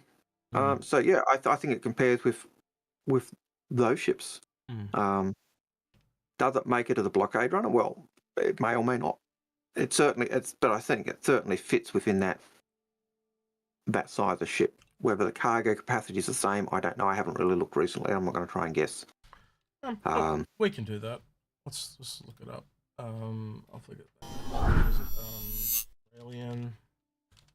The Railen SCU is, I'll pull it up, but the Railen SCU is 320. 320. That's the same as a Taurus, roughly the same as a Taurus, give or take a bit. There you go. Like puts it.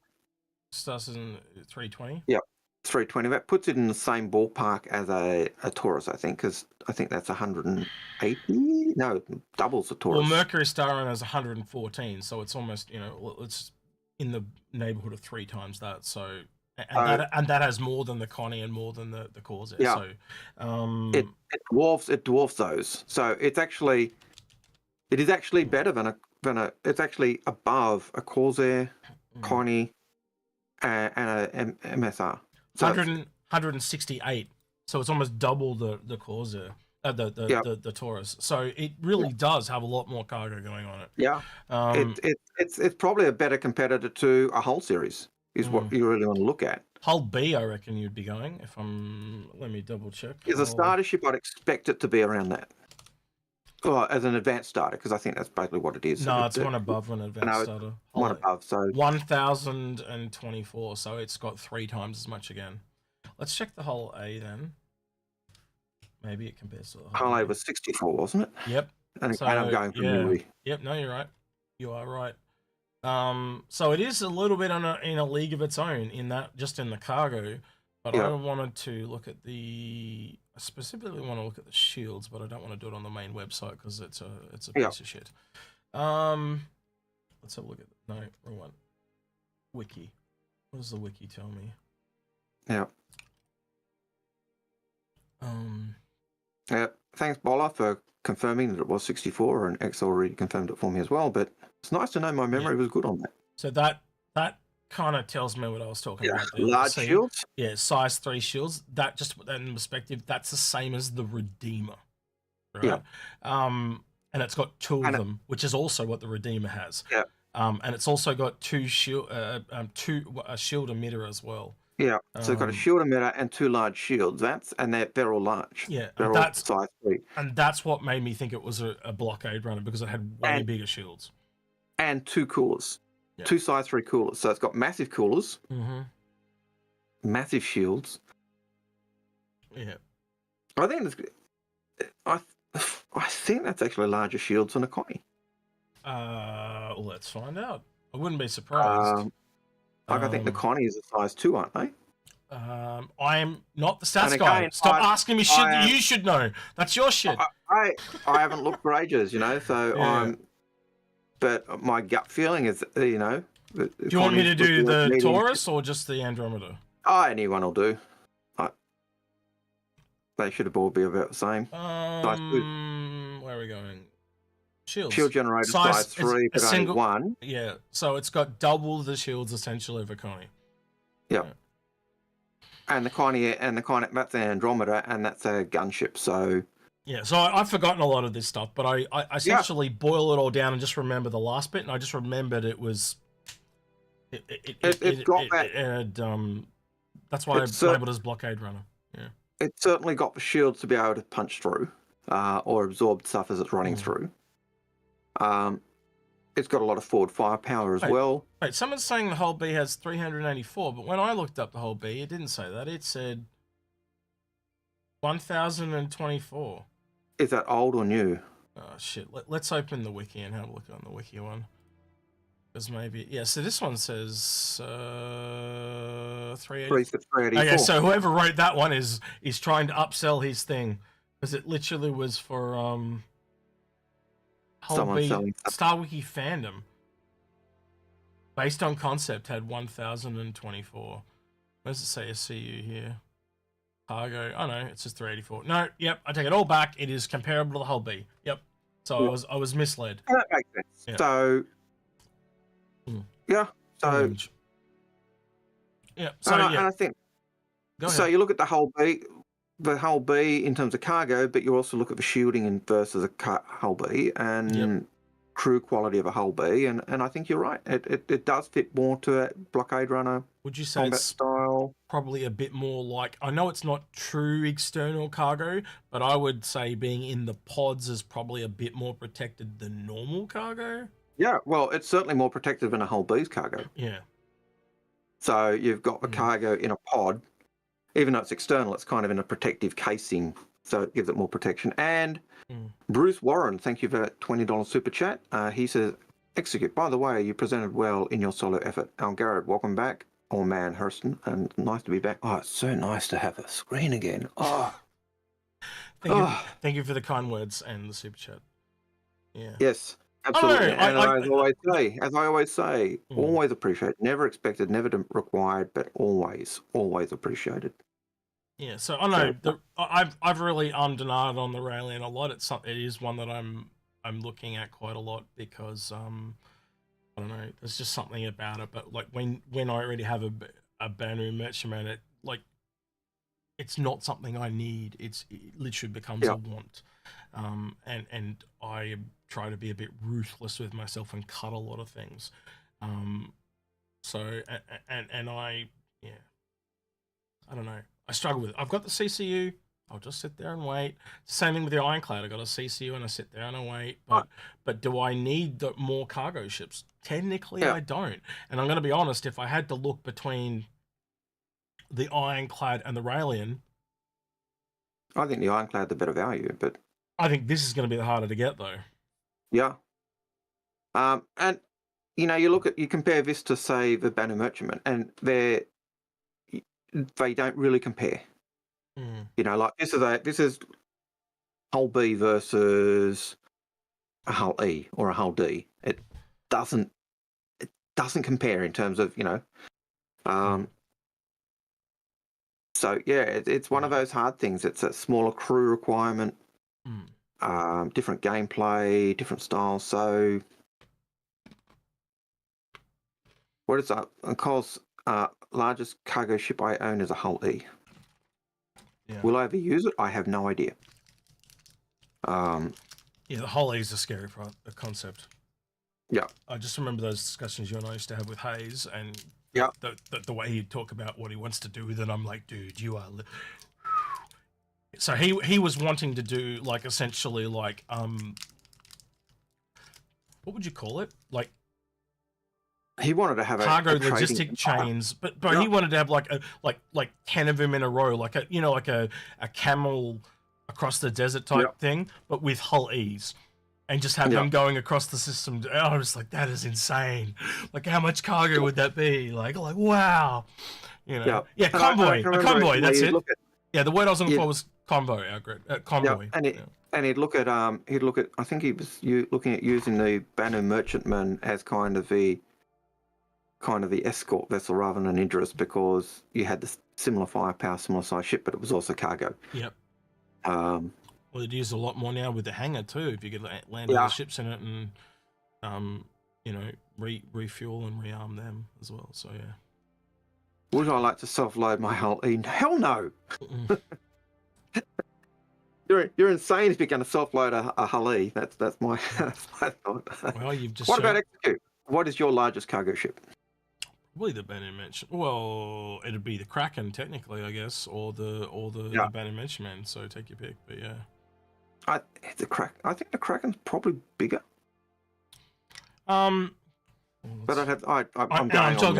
talking purely cargo here, so you'd have to go look at the Kraken SCU is that's not coming up, so we'll have a look. And merchantman CU is also not coming up, so I'll just look on both. So Kraken is, where is it? It's here somewhere. 3,792, and merchantman is 2,080. Yeah, so it's the Kraken. Yep. So yeah. And even if the address is 2K of SCU, it's not as big as that. You could also look at the Javelin. I'm not sure what the cargo is on the Javelin, but it does have 6 modular rooms, which could probably be cargo capacity as well. So down the line. So and when they were selling it, there was a story of entrepreneurs use this for cargo. So that's a lot of cargo. It's 5,400. It's even more than the Kraken. Yeah. 3,792 on the Kraken and 2,888. So yeah. So 5,000 cargo on a Javelin with those weapons. Yeah, you can see why entrepreneurs use that as a cargo hauler. Yeah. So yeah, or priority transport. Yeah. Yeah, don't rule that shit out.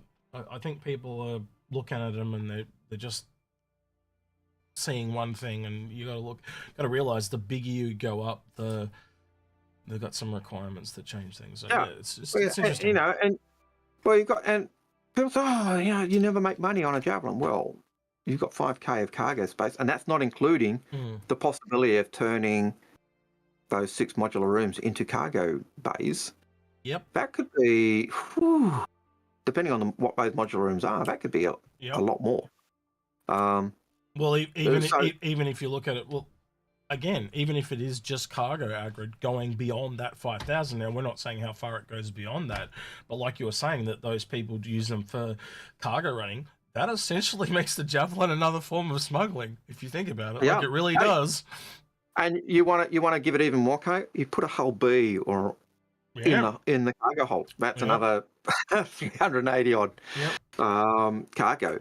That's the one that delivers it all from the planet, from because the Javelin can't go down there, but so the whole B's got to do multiple loads. Just well, look at it this way. If what was it, 384? That'd be like 20 to 30 loads to unload the 5,000. So that's crazy. So you're looking at a ship that can do massive cargo. People say, "Oh, you'd never make money on a Javelin." Yeah, Javelin has higher running costs, but it's also got crap ton load of cargo capacity. So even if you were just hauling stuff and not doing any combat missions,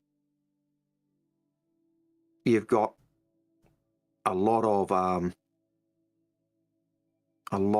cargo there. So when Algared stops talking like that, it's because he's watching what I'm doing and not doing what he should be doing. So 14 loads it would take. I was doing the math. Can't see. I thought for initial you were going to add the 385 to the cargo, but 6,000. You could do that as well. 5,000 that it has, but I just want to know how many loads. So it's essentially 14 plus loads to unload the whole thing. And if it already had a load on it, like Algared's saying, it would be up 15 to 16. Yeah, that's a lot of trips. And so that's just transferring from Jabs. So for Jabs, those big ships, don't knock them as being cargo ships. Hollington goes, that's bullshit. The Javelin can land on a planet once. Yeah. And that's true, they can. Express delivery! Woo! Yep. Here's all your shit!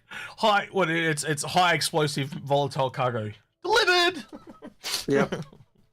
I'm sure that's what the UWU would like to do to Hurston. That's the United Workers Union. Imagine a Kraken docked with 2 Krakens.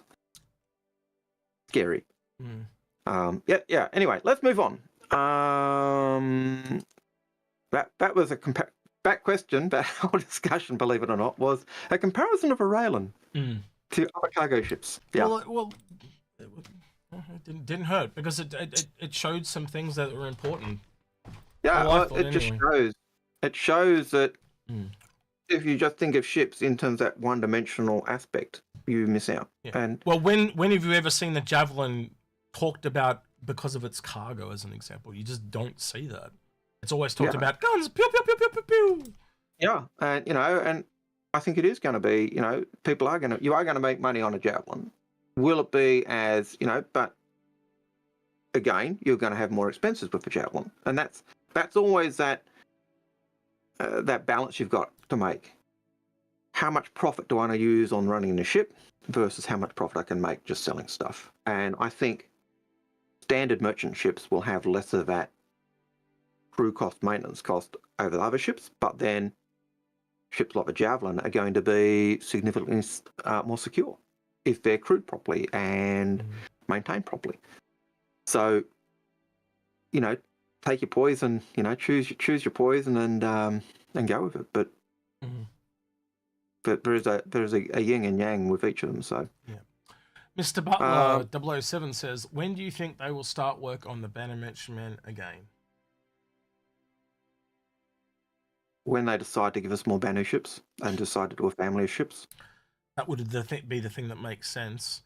I think the other thing is, if you've ever picked up something that someone else has started, there's a time lapse there on trying to pick up and learn what they did, or is it easier to start from afresh? And it's very difficult to, because we obviously don't know, right? We don't know how far along it is, so that would lead into it, right? And then the other part becomes is getting enough people up to speed to be able to do that style, and that style is kind of a one-off because there's not many ships from the Banu, at least as lore goes, that they don't make a lot of ships. They just tend to make really excellent ships, but not many of them. Well, my understanding with the lore originally was the Banu merchantman was their standard ship. It was they had one type of ship. It was their family-owned merchant ship, and that was it. And so it became their warship. It was their warship. It was their their militia ship. It was everything.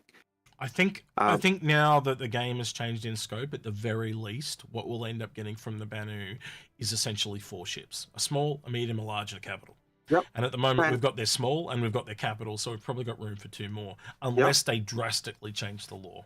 Yeah, and well, they have changed the law because we've now got the Suloi, the Banu Suloi, actually specialise in different areas, very much like the Tavaran do. Not the Tavaran, the Xi'an. Yep. Which would make sense because the Banu take on what works best for everything else in their tech. So why not do it in terms of culture? So they love sport. They've taken on Saddleball. They love Saddleball. They're the biggest fans of Saddleball. They'll go for both teams. They like the idea of that specialisation in areas. It fits with their Suloi, so it makes sense as well. So, but you've got a Suloi that builds ships. You've got a Suloi that focuses on military. You've got a Suloi that does. So they've certainly changed the law in that regard. So, yeah. All right.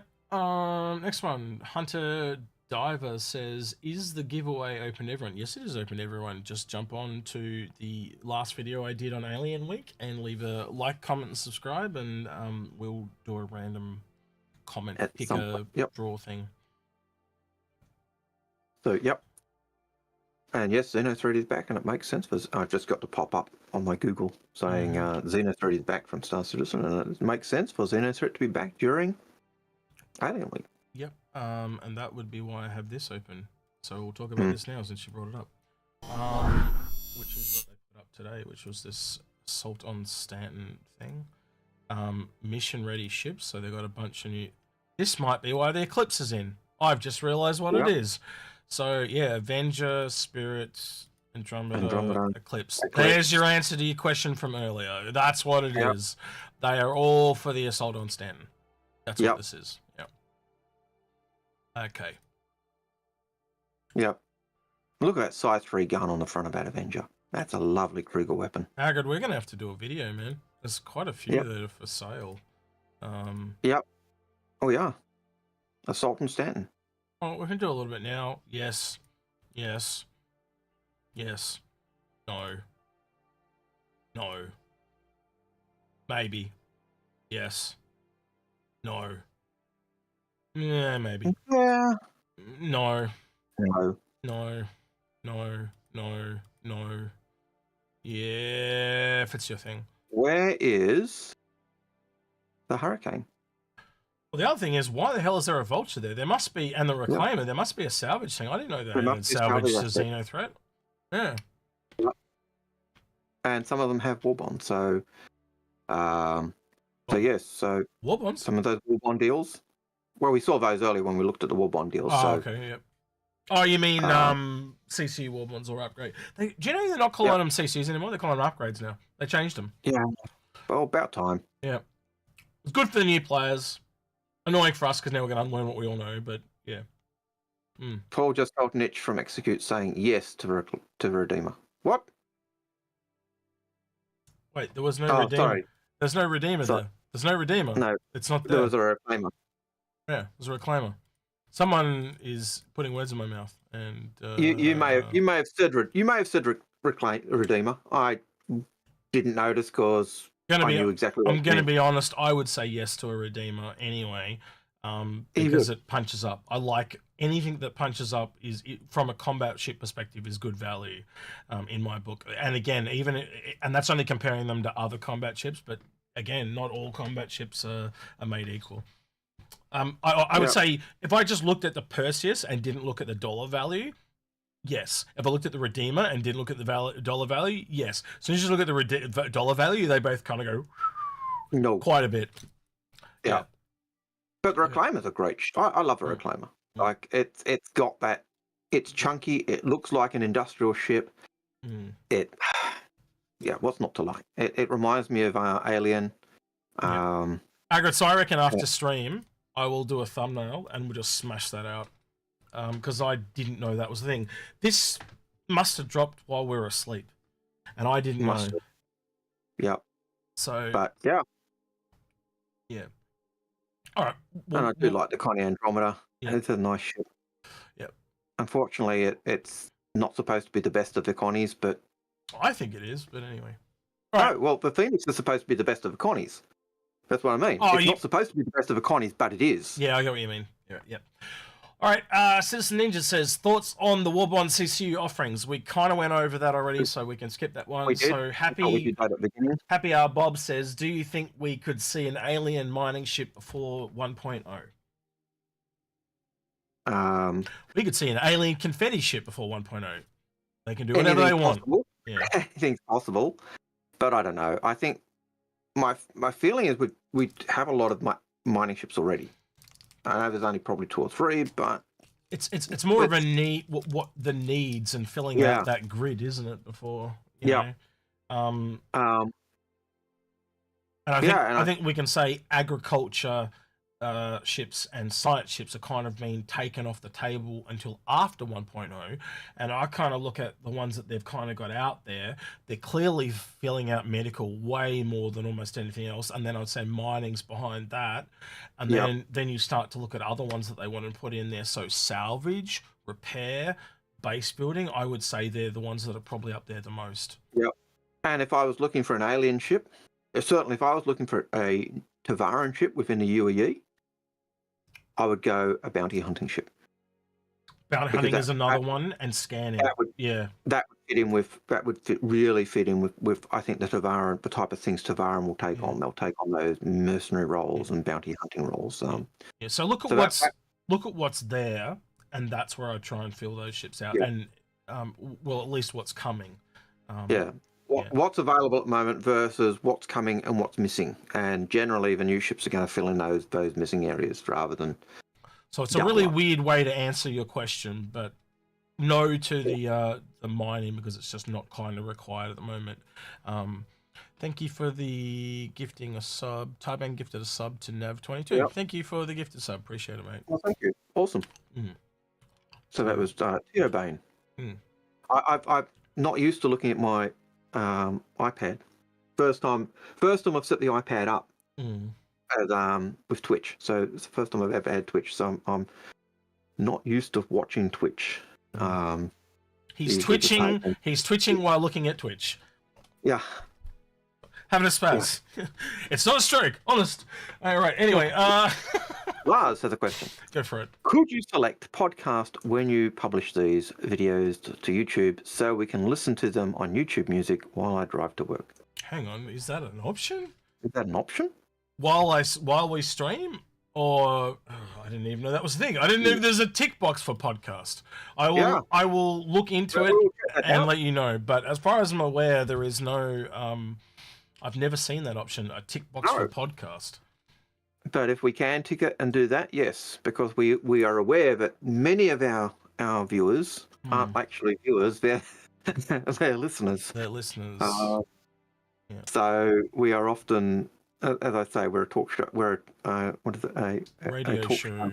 A radio talk show is how I often describe us. So yeah. Tentacles has a question. Considering how adequate to the real cargo gameplay the Ironclad is, do you still consider the Merchantman better, even if it's much larger and has a lot more wasted space, harder to reach areas? It's not about better, right? It's about the value proposition and earning down, right? Yeah. And again, me and Algared will tell you, it doesn't have to matter what the big ship is. You don't have to have multiple big ships.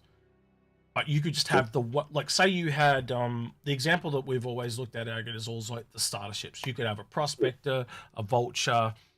What's another one we can chuck in there? An SRV. Right, that's three roughly around the $150 price point.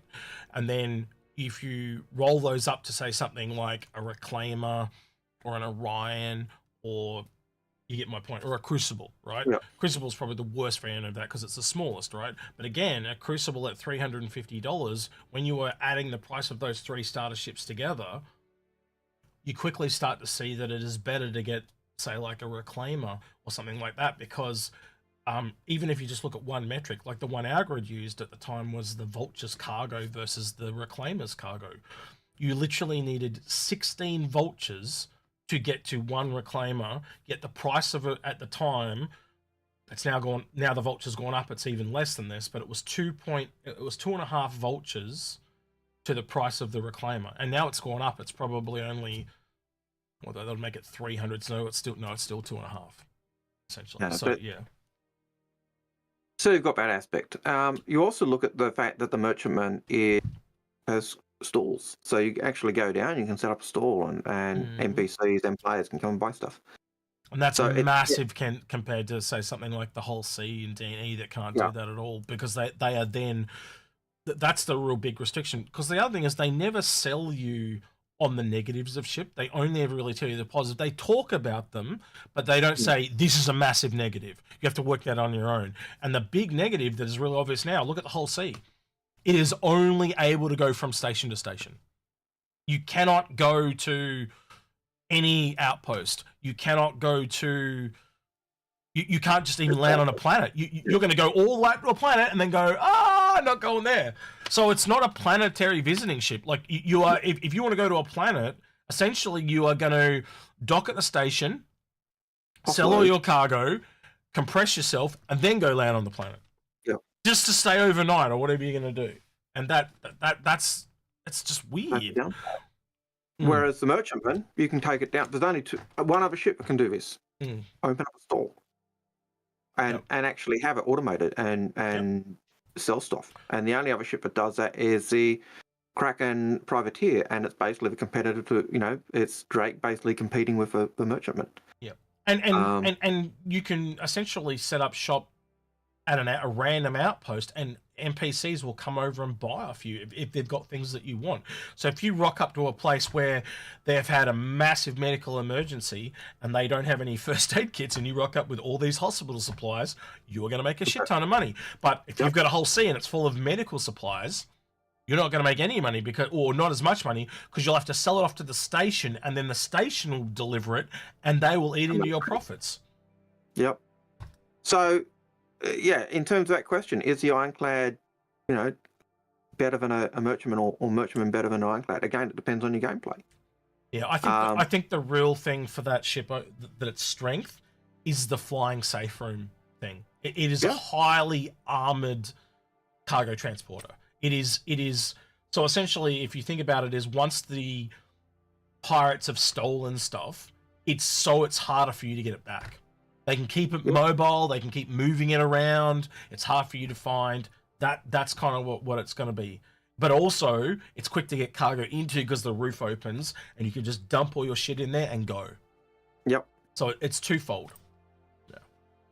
And as we saw in the Q&A for that, the Assault version does have the roof open, and as you suggested, it doesn't open all the way because so it limits the size of stuff that can go in there. Yep. But the repair does do ships as well as vehicles. So. Which was cool to hear. Well, here's the other thing.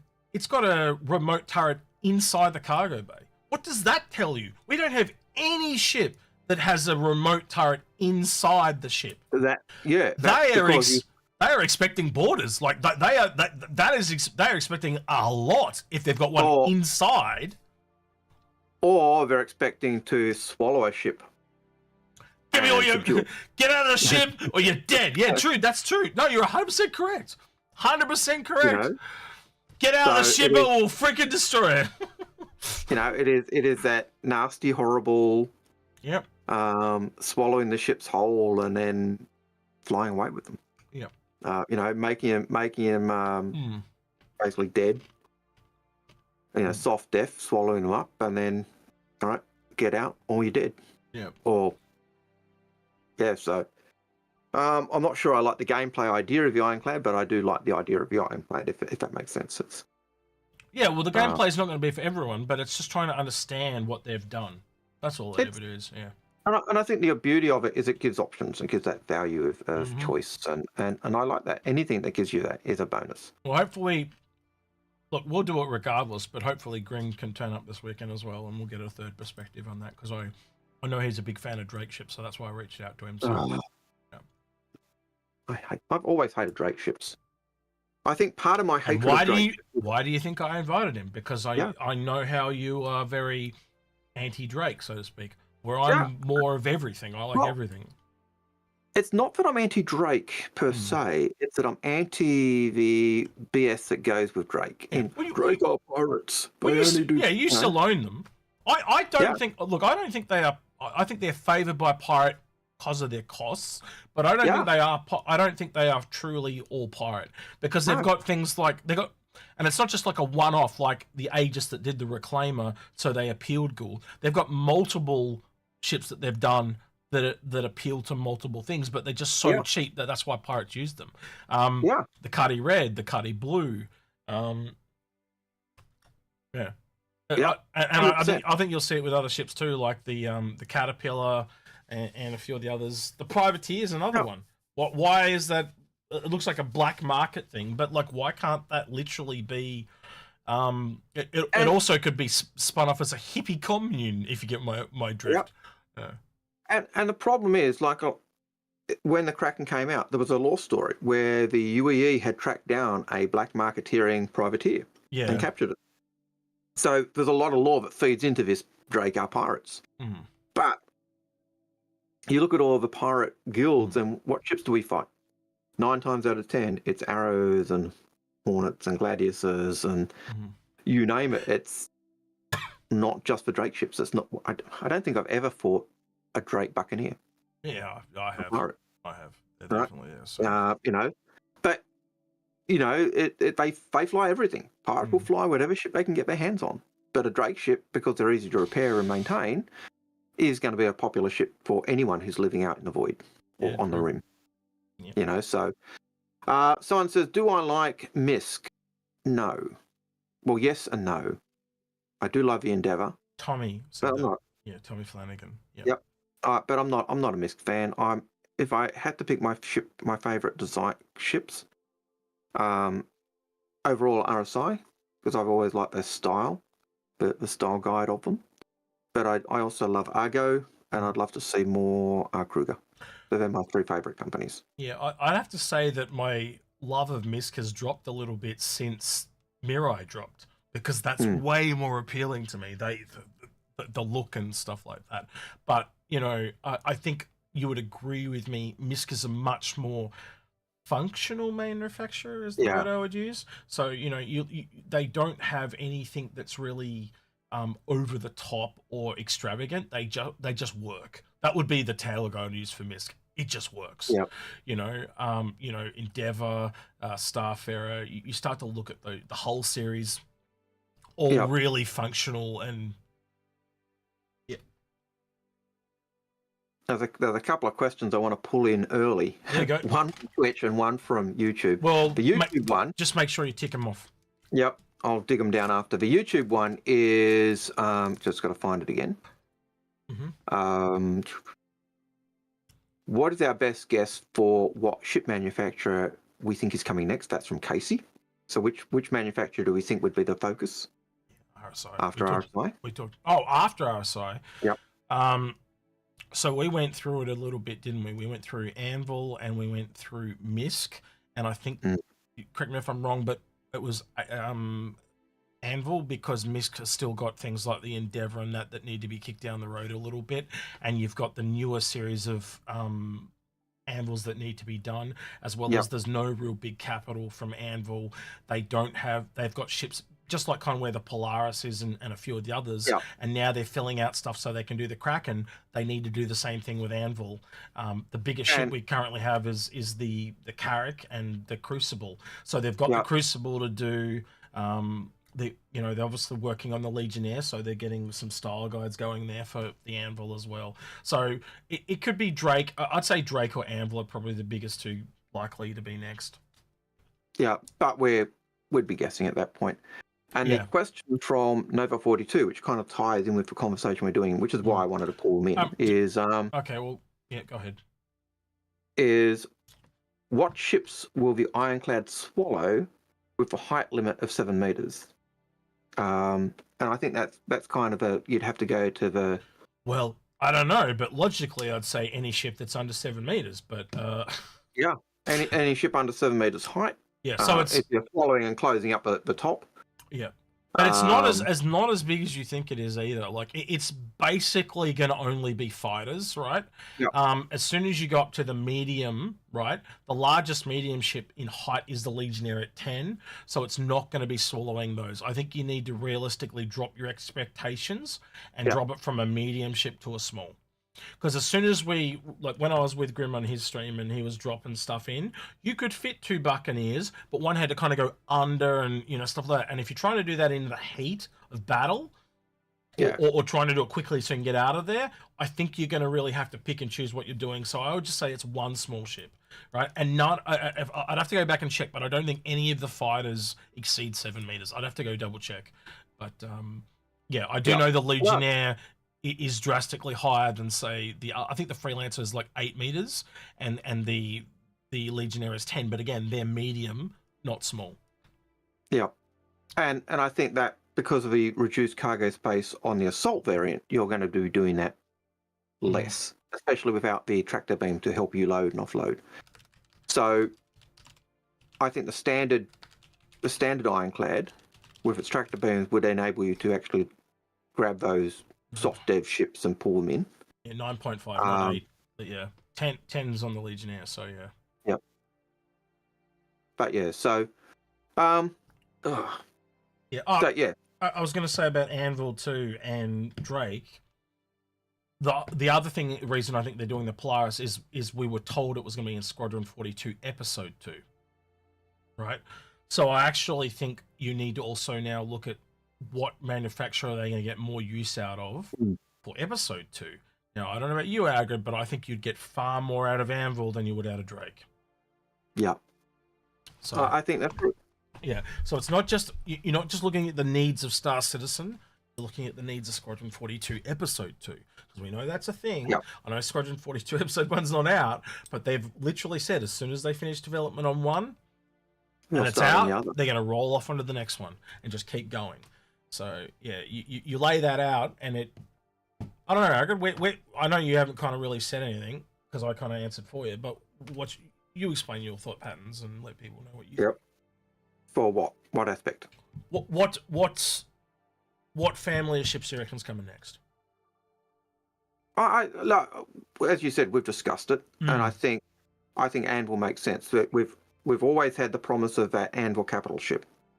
It's been kicked down a road and kind of teased us for so long. That would make sense to pull in. We've got the Crucible that needs to be done. Yep. there's other ships they could do to flesh it out. So that would make sense, and it also ties in with things down the road. But they could pick any company. Any company could be the company they do. Yep. But I think that's probably what you're hinting at. If I believe what I'm hearing is their plans will end up dictating what they're going to do, but I don't think they quite know themselves yet. No. No, they'll work on this, and then they'll have their annual meeting, and they'll say, "Yep, that's what we're doing next." That's probably more likely when we'll know early next year. Yeah. Or we'll hear at CitizenCon when they do their ship panel. Yeah. And John Crew will say, "Yeah, we've decided this is the one we're going to do because," and it might be because they've got people who like that. You know, they might decide there's got people who really like that style, or they've decided we really need to get this one out the door. You know, hell, they could even decide we're doing the Banu because we really need to get the BMM out because it's been hanging there for so long. They could even do that and say, "Yeah, we're going to do a couple of new Banu ships." Well, you got to remember, we've still got essentially the Galaxy and the Perseus to do after the Polaris too. So, like, how long is that going to take? And I would argue that's another 12 months. Yep. And if it is, then that means that makes sense of the idea they'll give us the next one after they have their round tables at the beginning of next year. Yeah. So we could be getting RSI all this year and all next year. So it's kind of scary. Yeah, very scary proposition. But again, you look at those ships and the needs of the game, it makes sense. Squadron 42 and Star Citizen benefit from the Polaris. You need base building for the Galaxy, plus it also gives you medical, which we know they're favouring quite heavily at the moment. Also gives into refining, so you get into your mining part as well. That's a win-win on both sides. Plus it's another ship they can use in the background of Squadron 42. Then you go into the Perseus. There's no real gameplay requirements there at all. It's a combat ship. All you need is the customized ammo, which they talked about already bringing into the normal Star Citizen. So, and then because it's a military ship, you could probably also use it in Squadron 42. So, you can see the plan. I have no doubt that you know, the Polaris will be a Squadron 42 style ship, whether it's in season 1 or not. But I 100% expect it to be there. Well, you can see that thing going up against like like the gameplay, like going in and up against like a big Vandal ship or something like that, and you're either flying it or shooting the torpedoes or something like that. You know, I could see it fitting into the old World War One torpedo boats. You know, that torpedo boats were torpedo boat destroyers. Their job was to destroy capital ships. You know, or the torpedo boat's job was to take on capital ships, and then destroyers were literally torpedo boat destroyers. Their job was to intercept them and take out those little ships that were threatening the big ships. But I could see, you know, the Perseus taking on that kind of role of being a torpedo boat type aspect of not necessarily firing torpedoes, but being that one that takes on the cap ships and wrecks them. But hey, that's just me. Anyway, Tupaz says, I have a few ships I consider the Hercules C2 my daily driver. Good view. But I was considering melting it to get the hull C. But I was looking into it and noticed that it could simply upgrade it to a merchantman and get the hull C and C2 as loaners. Is there any downside to this and not owning the ships I'm currently using? Did they ever remove the loaner ships from pledge until the ships are released? So yes, the last part, they have changed loaners in the past. They have changed loaners in the past, but and generally... sure, they'll do it again. Yeah, but generally the loaner ships are key to be tied to what the ship can do. Yep. And it's never, when they change them, I don't think it's ever been a downgrade. It's always been an upgrade. So yeah, for example, maybe the Ironclad comes out and you get an upgrade to the Ironclad instead of the C2 type of thing. In the case of this one. Yep. So you don't suddenly go from, say, a C2 down to an Aurora or a Hull A. It's always an upgrade if they're doing the loaners. For a very few ships that I think buying the ship or getting the ship now and using the loaners is a good idea. The Endeavour is one I will always say is worthwhile buying now, even if you just get it $350 and buy a war bond CCU, so it's LTI, and then just straight CCU with no war bond savings. Yeah. At $350 for 2 loaners that you get, I think it's the Starfarer and the Cutlass Red, are more value than the $350 that you pay for the Endeavour. So it's good value to buy now and use. Yep. The last part I'd also say is it's earned down economy. So you get your Merchantman, you can use the Merchantman to get both the Hull C and the Hercules. So in game, but in the meantime, until it's out, you've got the Hull C and the Merchantman to play with. So the Hull C and the C to play with as loaners. So I think it's one. I think that from what I'm seeing there, that seems like a really good option. The saving's not as good, or like the value of the ships isn't as good as say with the Endeavour, but it's still a good option. You know, you could also get some Warbond CCUs and get that $650 price point down. Yep, but if you want to get those loaners, you buy the ship. But buy some of those Warbond CCUs, bring that price down even more. You know, and there's a few available there today as well, being Alien Week and Xeno. Indeed. So Nova 42. Here's a question spawned from some comments I've been seeing that seem to think the climate-controlled compartments on the 400i are storage when they're engineering rooms with component access.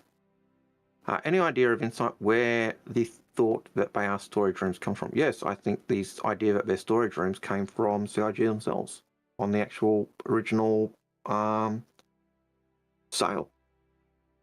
Correct me if I'm wrong. Am I missing it? Sorry, what's the difference between storage room and cargo room? I don't. Well, he's saying that he was thinking that they're climate controlled component rooms.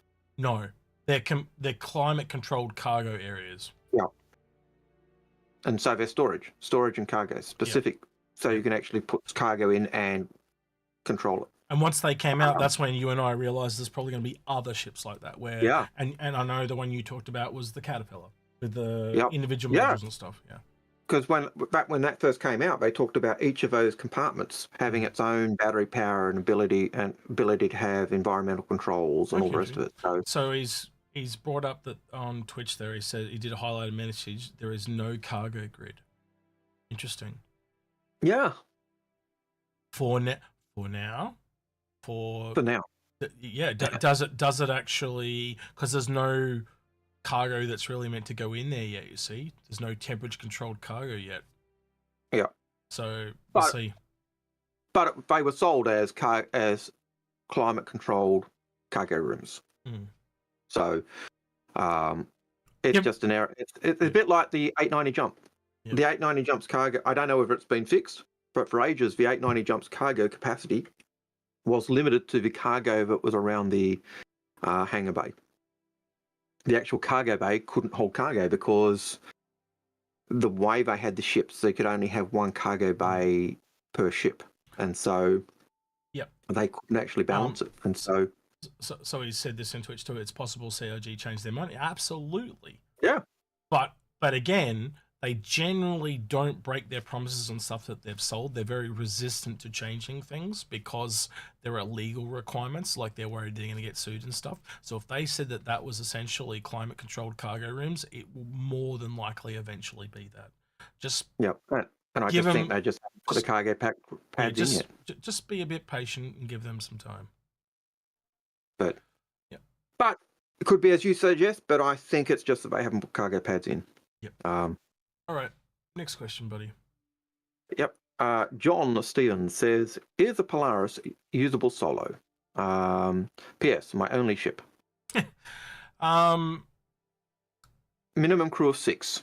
Yeah. So I think you can do it like so I won't flat out say yes you could use it alone, right? You can use it in safe space and probably do cargo runs and stuff like that on it. But I think there is enough systems in the game with where they're going that I don't like. If you choose to go solo and the way NPCs work, I think you'll be able to get through. But more, it's really obvious to me in our grid that there are putting player systems involved to get you to be able to work with other people a lot more easily. And I think that's the one big thing that a lot of other content creators think the sky is falling because of, unless you think different, Algared. But I know you don't. So You're right. I don't really think different. Yeah.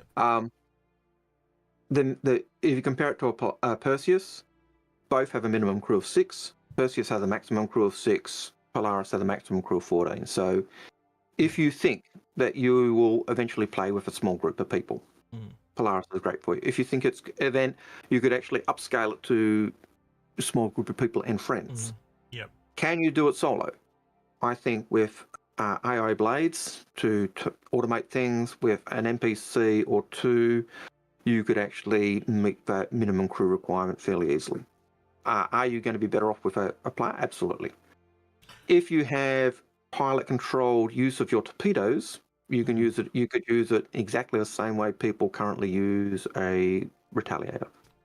I got a question for you, and I'm just trying to run it through my head, right? Yep. Combat-specific ship. Mm-hmm. It is the smallest one with a medical bay that's a combat-specific ship, right? Because I know you can go Cutlass Red, or you could go the Carrack, but they're not combat-specific. No.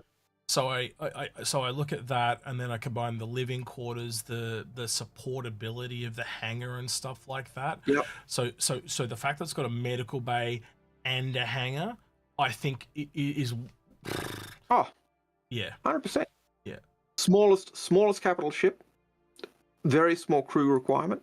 Yeah. Like when you think it's 6. You know, you and a mate and 2 NPCs each. Yep. Damn. Or you and a mate, 1 NPC each, and AI blades. Bang. Yep. Crewed. Now, obviously, going in solo is going to have negative effects. Like if you go into an area where you can be attacked and you're alone, it's going to cause troubles. It's still going to take them a while to take you down and stuff like that. But you get what you give. If you only go in with 1 person, you've got to expect that's the risk you are taking, right? If you go in with a full crew, you're going to have more people. It just really comes down to how good the AI is going to be, and we've gone through and worked out how that can work and not affect the game. We've also looked at the player system and how that can work as well, because people think AI and they think AI is going to do everything that we've got to do. They don't. They can cheat. Yep. And that's the big difference. Put an AI up to the panel that needs repairing, and it just runs through a timer. Yep. Done. Yep. And an animation where it looks like it's doing something, but we went further, didn't we? We go, well, how do you work out what that time is? Well, you've got all the data from the players that are playing the game, and they've got star ratings. So I've decided that this NPC is randomly generated, and I want to make him 3 stars.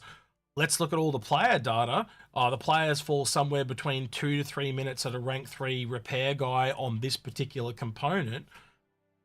It randomly generates some number. Okay, so now it's 2 minutes and 43 seconds. Yeah. And the sky is blue, so it rolls a dice a little bit. You know what I mean? Like has some random factors in as well, and just gives you a random number. Runs the timer. Every third Sunday, it's 10 seconds off. And, yeah, something like that. You know, some random factor in there. He's feeling well. They do actually.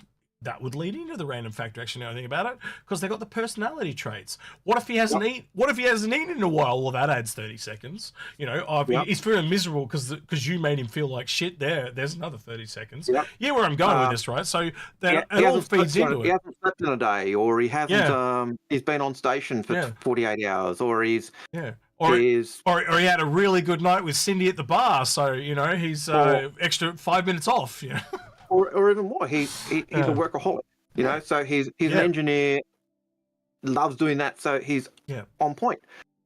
You're under attack, so he's someone who's a scaredy cat. So he's panicked a little. Yeah, lots of factors can influence the NPCs, just as it can influence a player.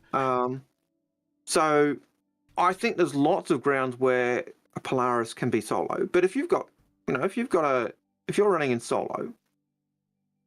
If you get damaged, you're not going to, you can't really repair the parts. And that's the advantage. You end up being like a fighter. Yeah. If you're going in solo with nothing else, with no NPCs to support you to be able to run and do repairs or whatever it is, you basically turn your big ship into a fighter.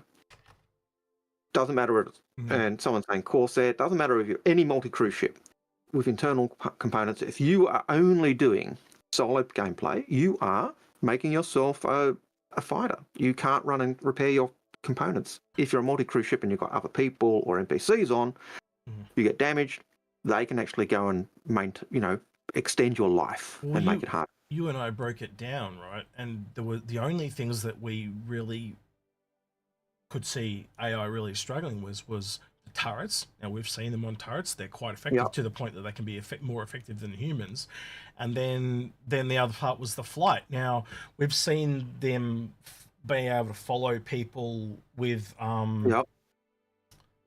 in the early days of the tutorials. We've also saw the auto landing, so we know how effectively they can follow people. And I think in Squadron, when we see the wingman stuff, that'll be just reconfirmed. And we already know how they fight in game right now. So you add it all up, there isn't really anything left because everything else can just be done with a timer. Yeah, and I don't think that in terms of NPCs on a ship, I don't think you'd be able to. I think them piloting the ship for you, if you're on the ship, that's probably the thing they're not going to do as well, because you'd have to give them a command and say, fly here, fly there, or avoid this, or whatever. Yeah. And I think that becomes the harder thing. But every other ability, they can do quite well. And right, you go into an underground mission, even before the patch, you went into an underground mission with a good server, and the IA were deadly. It was like SEALs Team 6. So they can be tough and bad, but they can also be sucky, So, so I think you can take a Polaris solo. I think it's probably being the smallest capital ship with all those abilities you said, it's probably the best all-round ship with pew pew in mind. So yeah, I don't think having it as your only ship's a bad thing. So yeah, be happy, and if you can get it for cheaper, do so. Lucky Charms. Do you see the BMM being reconcepted before release? It's possible.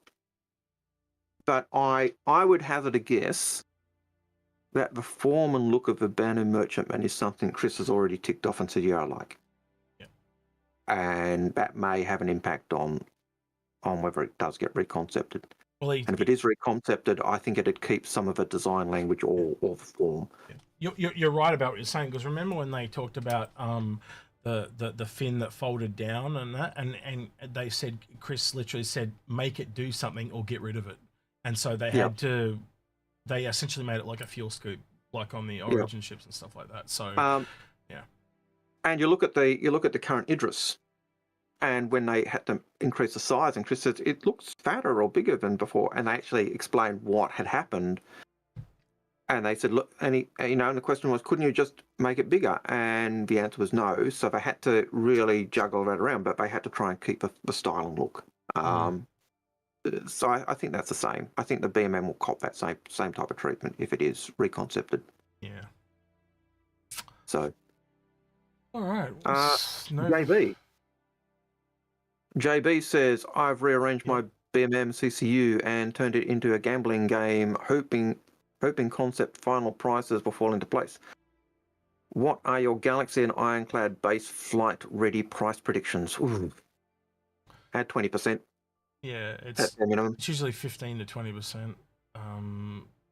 So the Ironclad, you're looking at $500, like it's essentially a $50 jump for this base variant. You can pretty much do roughly the same for the assault.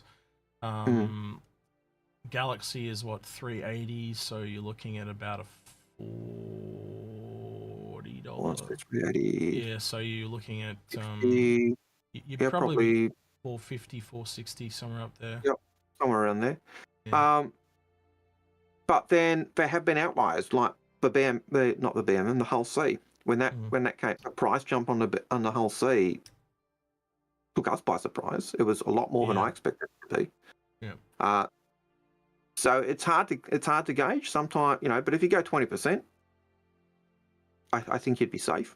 Yeah. Put it this way, generally if it's an older ship, I tend to pick up a CCU just in case. Like I picked up a CCU to the Retaliator that I had in buyback just in case it jumped quite a bit.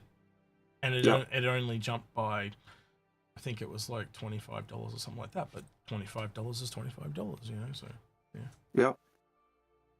So any if you're playing CCUs, any CCU that fits into your chain is fine, and it's just if one CCU jumps above the other, well, that just means you don't need to use the other CCU because you're not saving as much, but you're also moving as farther. So yeah. Kruger cap ship when? Probably never. Nova 42. Yeah, I would not expect Kruger to ever do a cap ship. It'd be nice to see, but I think they've deliberately put restraints on Kruger, so to speak. Yeah. Like the Merlin was an outlier. They've made them the general manufacturer of the game. That seems to be their law. Yeah, I would have liked them to do the Ares. That would have been kind of the biggest ship I would have wanted to see them do. They've done their concept little fighter. Let's see them go higher. I would have made it Kruger in collaboration with Crusader instead of Kruger. It was Crusader in collaboration with Bearing. Yeah. And I reckon it would have been better to be Kruger. Yeah, because the Bearing actually use Kruger parts. Yeah. And the fact that Kruger have already done the size 3 gun for the Avenger, which they already proved they could do. I could have seen them making bigger guns. And therefore I could have seen them doing that collab a lot better. So, but yeah, I would have liked to have seen that. I've preached that until the cows come home. But yeah. Anyway, moving on. Next one. Noctis Nocturus Actual says, "What are your thoughts on having the craft in-game ships consist of higher stats to incentivize ship development for the economy? The stats don't have to be substantial but alluring." I think that manufacturing probably might go in a similar path to what they talked about with the Super Collider Algared. So if you are higher skilled and you hit whatever point that you get those things where if you just happen to be really good at crafting something, so it could be an overtime thing, it can be a skill matchmaking game, it can be whatever they want. Yes, technically you could get better than the standard stock that comes out of the factory. Absolutely. What those buffs are only need to be minimal, but like if it's 5%, people would pay a premium if it was the right 5%. Yeah. So yeah, absolutely, I could see it going that way. I can remember, and I'm sure people in chat will also remember, Dark Age of Camelot. Probably the best crafting system I experienced in any MMO game. Not only did the crafting, if you made a top-tier crafted item, you could sell that for a mint. But if you made a top-tier crafted item with top-tier crafted gems and other stuff, man, that was the bee's knees. And they would sell for a fortune. Yeah. Because there was also risk for you involved. If you overcharged it too much, so there was a point where you could overcharge or over-imbue a weapon. And if you overcharged just a little bit too much or weren't good enough, you blew up, killed yourself, and lost all the components. So there was always a cost. There was always a challenge and a risk. I'd like to see crafting take that line. But yeah. And I think the other way it can go too is like things break. So there is no permanence. So a lot of those games back in the day. Now, you correct me if I'm wrong, but I haven't seen it. I didn't play Dark Age of Camelot, right? But I assume once you had that really cool item, you could just keep repairing that item and use it forever, essentially. Yep. Yeah, and I don't think that's necessarily going to be the case in this game. I think there's a lot more wear and tear.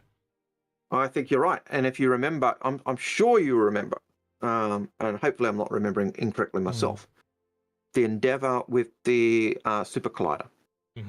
Where you could overclock components. That's make them better. That's what I was kind of essentially talking about, comparing that to go ahead. Yeah. And what did they say would happen to those components? You overclock them, they're going to wear out and break.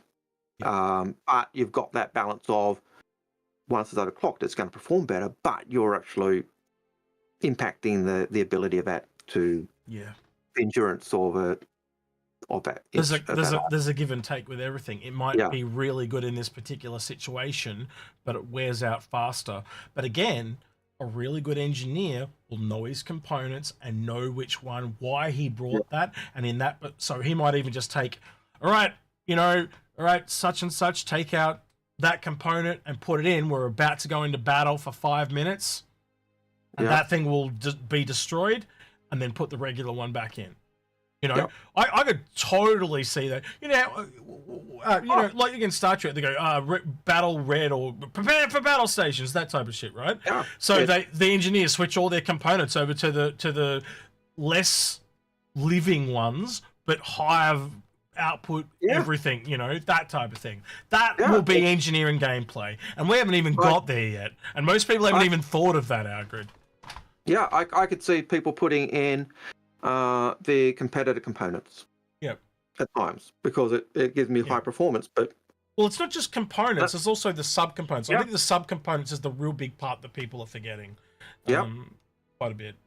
But even if you look at the components, like we look at the way we've got our components, you know, the competitor components were high performance, but they also had low durability. They'd wear out quick. Yep. So even in what we've got at the moment, even what CIG have talked about, we've got that aspect. Yep.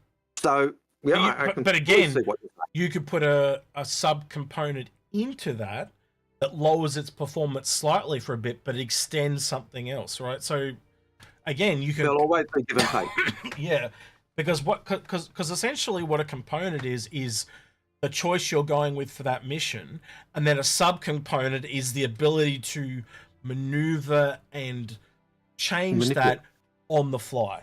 It's very clever if you think about it, right? It locks you into an area, but then the subcomponents give you flexibility within that area. It's very clever if you think about it. It gives you both. It gives you both. And it gives you the ability, like the subcomponents will take the hit. Yeah. As I'm taking it, it's like you put three subcomponents into a module. Yep. That's kind of like 3 lives before it blows up, and so you're constantly swapping your subcomponents out to extend the life for. Unless something goes really wrong and the actual component goes. Yeah. Yeah. You know, so and that's kind of, you know, if you over put to a higher subcomponent in on the system, it overcharges it and blows it, and a bit like very, very much like it just really rings of Dark Age of Camelot crafting and putting gems and imbuing them, and you know. Well, there's ties to that because of Tony Zerovic. So yeah. Yeah. Yeah, so you know he goes back to what was the game? Ultima.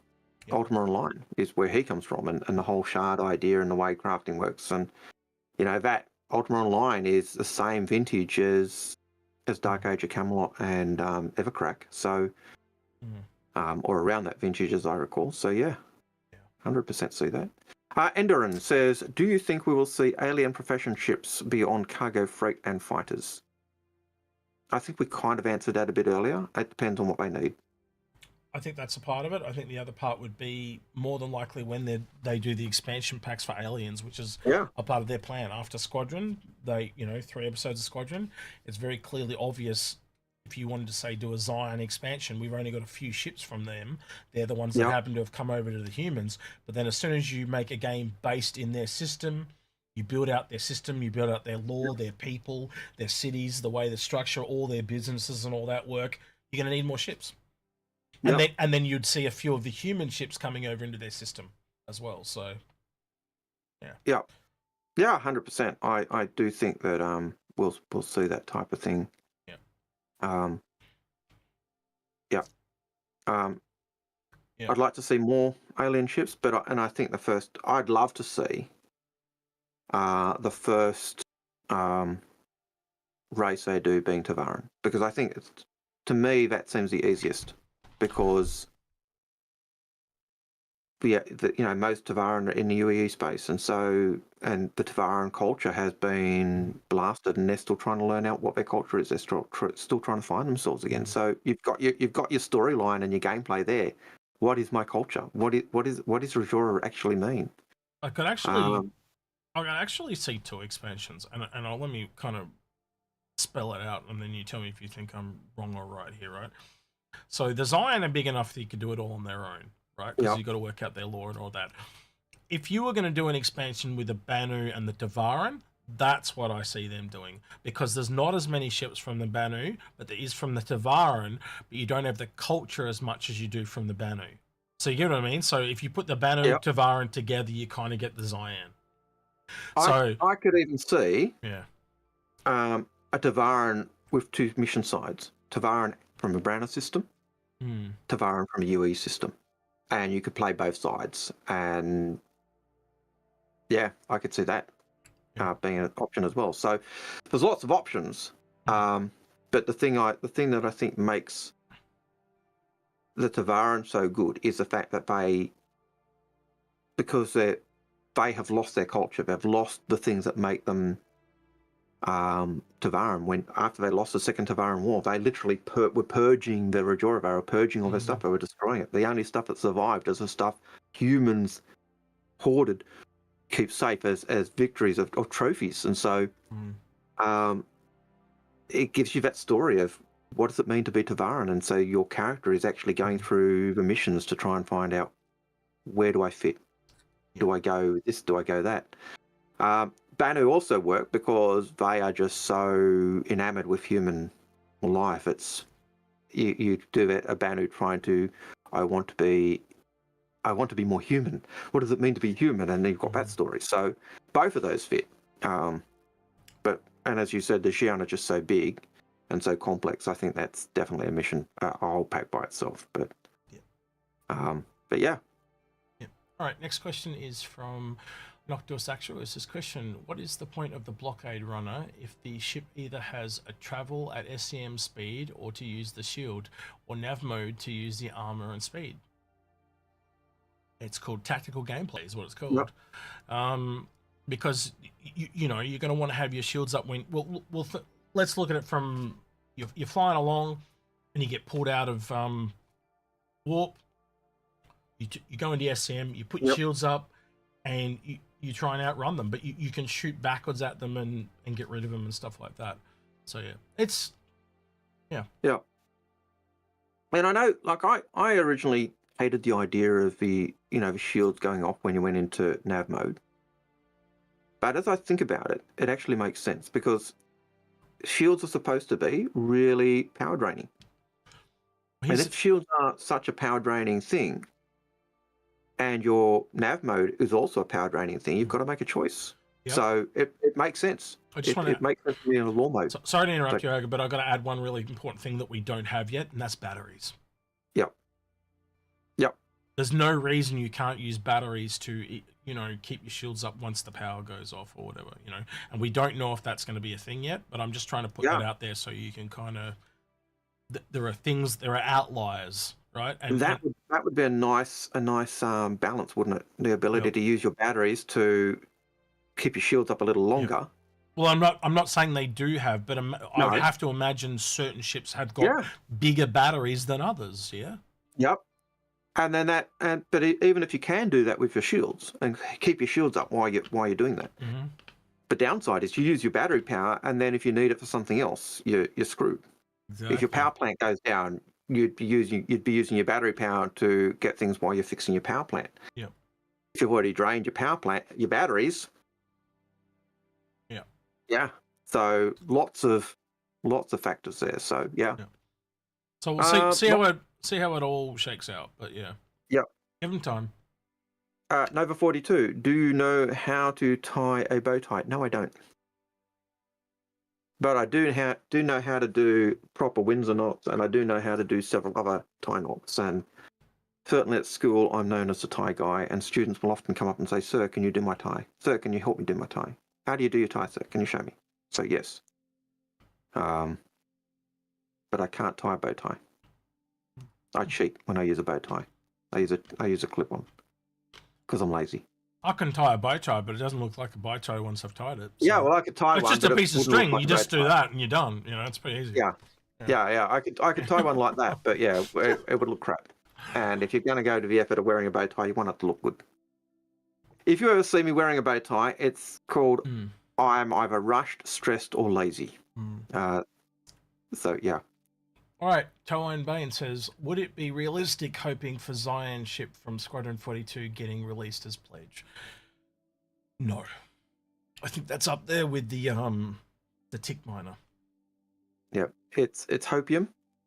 Could there be a Zion ship that's in The Zion ship from... No, not the Zion ship from Squadron 42. I don't think we're going to see that. But I think there'll be more than one Zion ship. And so I think we might see one. If you were going to get it, I think you'd get it with their expansion campaign type thing. Yep. Or when they decide they're going to work on a whole series of giant ships, and that makes sense to me when they do a campaign. So yeah.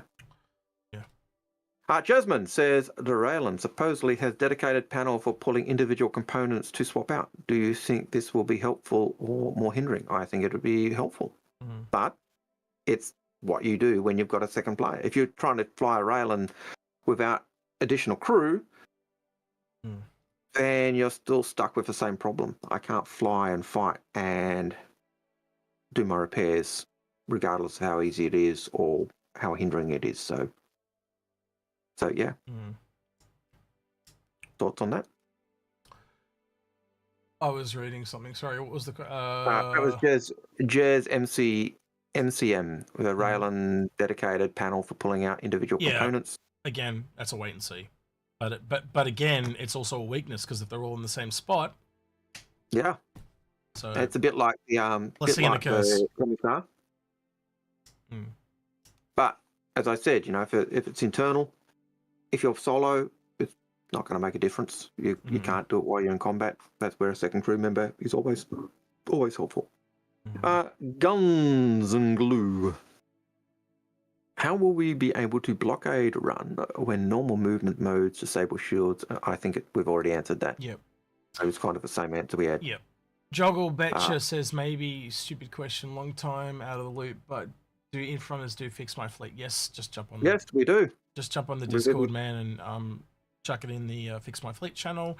And if it's, I shouldn't say worthy of our attention, but if it is worthy of our attention, it'll work its way up to us. Yeah, people will ask us to do it, and sometimes by the time it even gets to us, it's not needed because the Crucibles have already and others have already given advice and helped, and so it's kind of why they've dropped off a little bit because like it was. The whole thing about Fix My Fleet was just getting the idea and the concept out there to help people and, to get the word out there as a way to kind of get, chips are cheaper. You don't need to spend shitloads of money, how to get better value and all that. And I think our job's kind of been done in that, and it's kind of taken off and gone to other places. Yeah, and there's lots of people. I've seen other channels and Discord groups do the same thing now. They, we've done our job. Yeah. And the idea was always really came in when people were saying, I need to consolidate. What can I do? Yeah. And so that was why it was often end up going to big ships and ending down because people wanting to consolidate, but they also wanted those big ships. So that's why it's Fix My Fleet, because it's kind of people that have gone a bit too far, and that's why people go, why do we never see small fleets? Well, that's kind of why you don't. It's because it was for people that have kind of gone too far, and it's almost like an intervention, isn't it, Algared, in a way? Like it is a bit like an intervention. It's and people would say, and it was always, I want this. Help me fix my fleet. I want to get this ship, but I can't afford it. How do I do it? Yeah, it was going through those processes, and that's why I know that people often say, why did we always push for Crucible and the Endeavour? And A, it was just value, but B, it was often because those ships either really fitted what they were after, or with the ships they had, they were ships that really just dovetailed and made, and gave them what they needed for their, ideally what they'd need for their fleet. So, Aurelius Indomitus has a question. What ship will you buy in game for use Operation Pitchfork or fighting against Vandals single fighter ship? Well, I'll buy none in game. I'll probably take my Redeemer. I always thought for Operation Pitchfork, which was the idea of Operation Pitchfork for those who are new, Operation Pitchfork was originally pitched as the thing we'd do as a humans before the game went live. So at the end of the beta test, before the game went live, all the humans would get together and we'd raid, we'd push on Vandal space and reclaim those lost systems. That was always the goal, and so everyone would just take what they had. I always thought I'd take an Idris if I could get it crewed. Yeah, but if I was joining someone else's ship, I'd probably take. Ideally, I'd probably like to take a Hurricane, but if I'm again flying by myself, yeah, I don't know. Probably an Eclipse or a I don't know. I'm guessing. All right, the Kaz says, question, do you think the Polaris will get a canopy armor like the Carrack?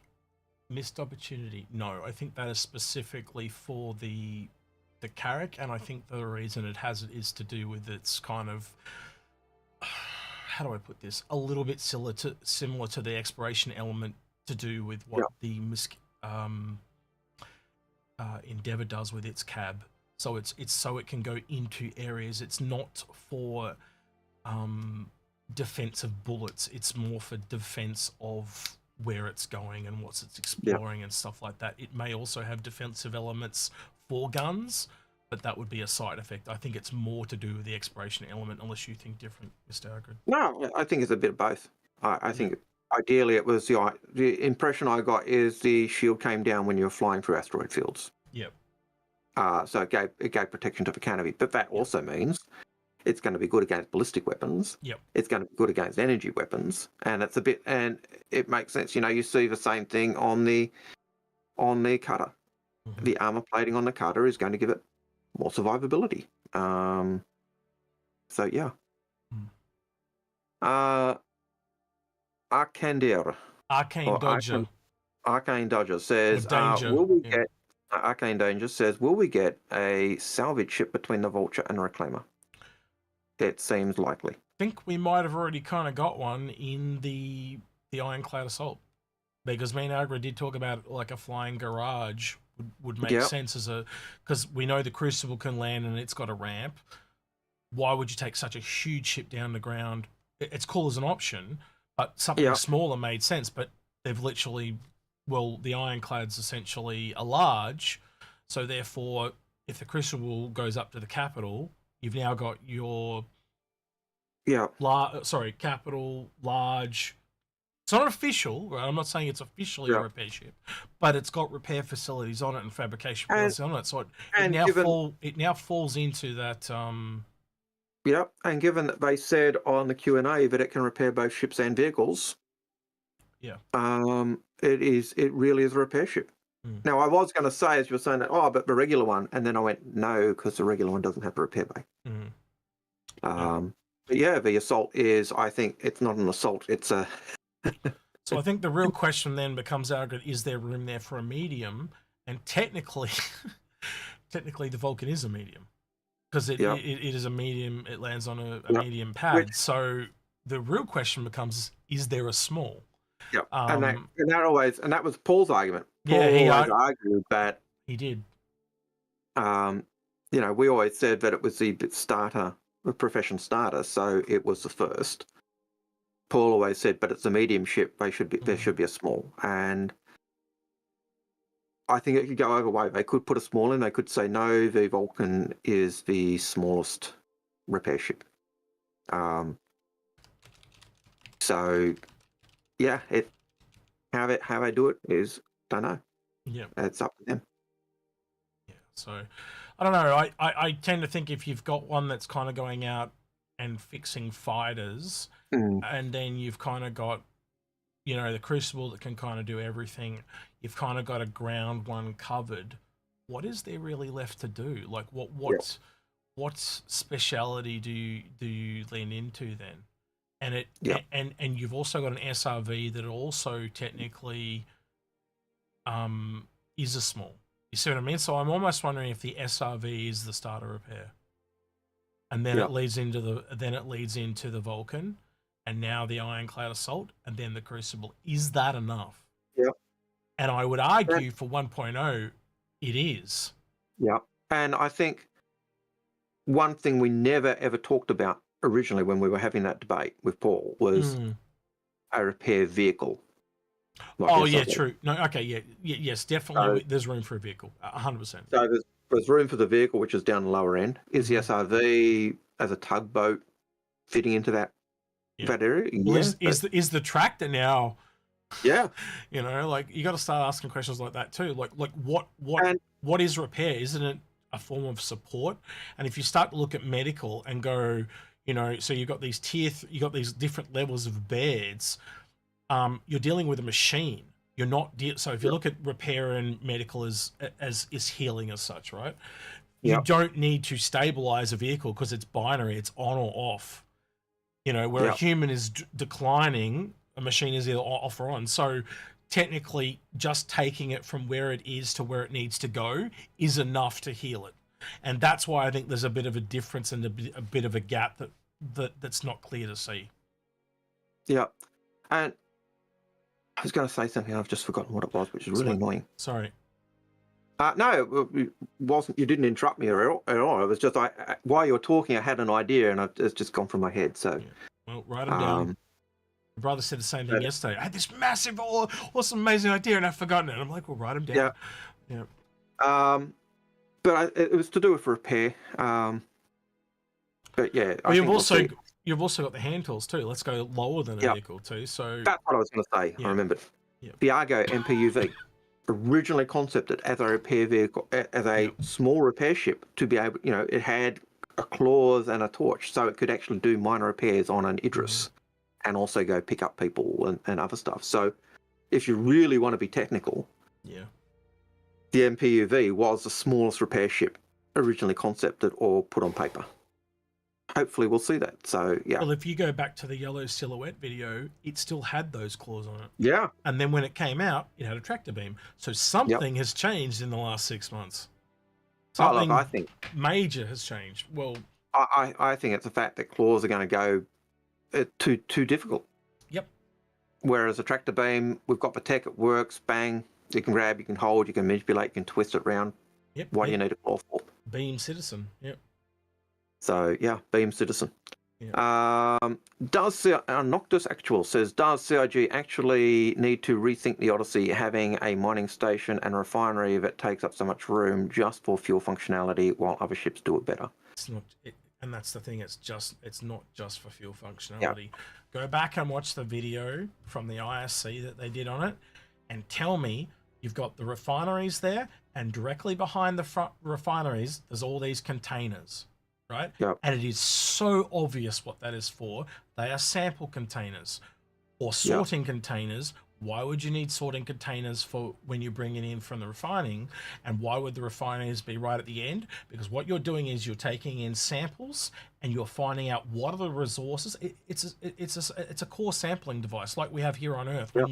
When we drill down and look for minerals, we see all the sedimentary layers and find out what is there, do a parts per million analysis, and then you can sell that information and go, we found this parts per million of copper, bang, come here and buy this land claim, bang. And by the way, we just happen to find some, you know, quantanium there as well. That's why the laser's there so you can actually mine the quantanium and also do the core sampling. It's like, well, all we need to get this is to add some refining and make it so all it can refine is quantanium, and all of a sudden it gives another benefit to the Odyssey. So it was like two birds, one stone type of thing. Yeah, the thing we've always said about the Odyssey. Yeah. This is something that, you know, X has said a dozen times. I'm 100% in agreement with him. He could say it, and I wouldn't need to say anything else. We've always said the Odyssey was sold wrong. It was sold as a competitor to the Carrack. It should never have been pushed in that regard. We've always thought it was a survey ship, a planetary survey ship for going and finding stuff, whereas the Carrack is a deep space explorer. And you can literally look at the chain of how exploring is going to work, because the Odyssey is going to see something out in the distance and do some long distant scans with its telescope stuff, finds enough to go, the Carrack should go over there and have a look. The Carrack will then go into that system and do broad range scans, and they go, oh, there's something interesting on this planet, and then the Odyssey goes there and it's the planetary explorer, and it breaks it down and finds everything it needs, and then it passes it on to the next thing. Right? So it's just this chain down effect, because you're not going to go in looking for small little tiny parcels of stuff, but a terrapin can go in and do that. So you can see there's this trickle down thing where it goes from all the way up, all the way down, searching the whole gamut. The right tool for the right job. Slight correction, because when you started, you said the Odyssey does this thing with it says what you meant was the Endeavour, but I knew what you meant. Yeah, but so, just to clarify what you're saying. Yeah, he's right. Yeah, I meant the Endeavour with the telescope module. Yeah, sorry. But that's the only clarification to that. 100%. You know, we've gone over this dozens of times ourselves. We've taken it backwards and forwards. To us, it seems absolutely blatantly obvious. And yes, Lillian, the Carrack, and the Aquila are the only ones with the jump point stabilization arms. What that actually means and how it actually balances that, we have no idea. But they're the only two ships we've got so far with that capability. So what? So they jump point Carrack stabilization. and the Aquila have those arms, so to stabilize, to help with jump point navigation. Yeah. And we know they have to be really good because the Aquila actually sacrifices its size 2 missiles. It's actually sacrifices a massive amount of its firepower to get that ability. And so if they're useless, then give me back my missiles. Yeah. Yes. So. Limited Respawn says, do you think NPCs will be less likely to deal with Drake ships? No, because again, look at their personalities that we went over earlier today. You know, if they're hard on their luck, if they're someone that cuts corners, then yeah, they'll probably take Drake. If they eat caviar and they're a bit of a snob, they might be an Origin. Same thing. It'll come down to their personality traits. Will your NPC who takes your, who does your personal transport mission, would they want a Drake ship? No, they're going to want an 890 jump. Yeah. Or another ship. Or does your businessman want to be on your E2 or a Drake ship? But if it's down on luck, yeah, I'll take the Drake ship to just to the passengers. So definitely. Hey, Space Monkey, just saying hello. Right, next question. Limited respawns? Yeah. No, that's not what we just did. Pissball Pete says, how many different ammo types do we want? Actually, I think there was a list somewhere. Sorry. There was a list, but we do have to go back and do limited respawn second question. Oh, okay. Go ahead. You were right.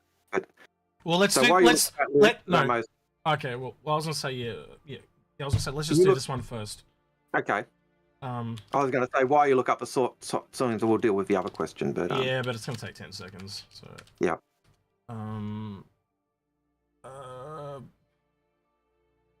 But I know they were talked about anti-fighter kind of shrapnel. Yeah, they had like EMP. Man, it was. I'm gonna have to go find about it. No, it's not coming up.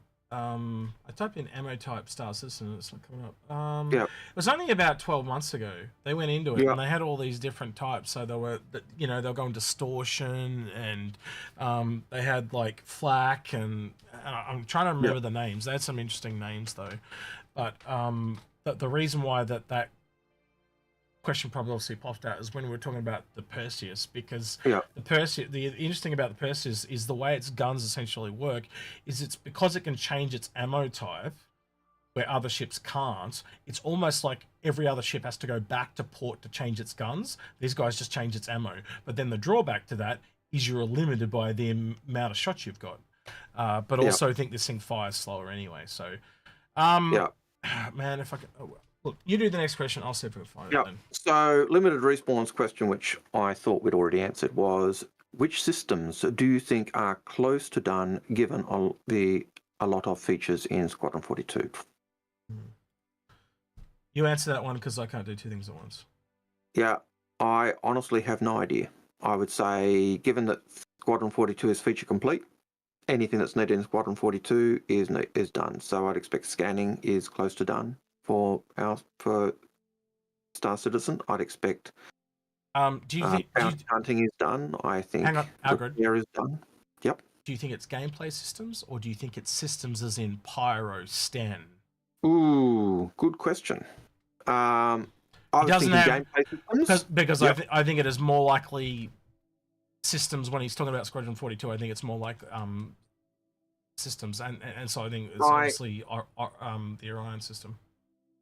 Yep, I had heard that Is it Orion? They're actually. Yeah. I had heard that in part of the story that at one point you have to do a jump point through to Stanton to actually make a communication. So if that's the case, you'd be going from the system it's in through to Pyro down to Stanton. So that would say those 3 systems have to be in. Yeah. So, so that would be my thought on that. If it's gameplay systems, I think any of the gameplay systems I need in Squadron are done and have just got to put them across to Squadron. So that would be scanning. I think there would be things like bounty hunting. I think repair, medical will be more fleshed out. I think we've already seen salvage kind of get worked out a little bit more. We've seen combat get, FPS combat get worked out a lot more. So I think what we're seeing get rolled in is stuff that's coming straight from Squadron. I could be wrong, but that just seems to be, to me, the situation. Makes logical sense. So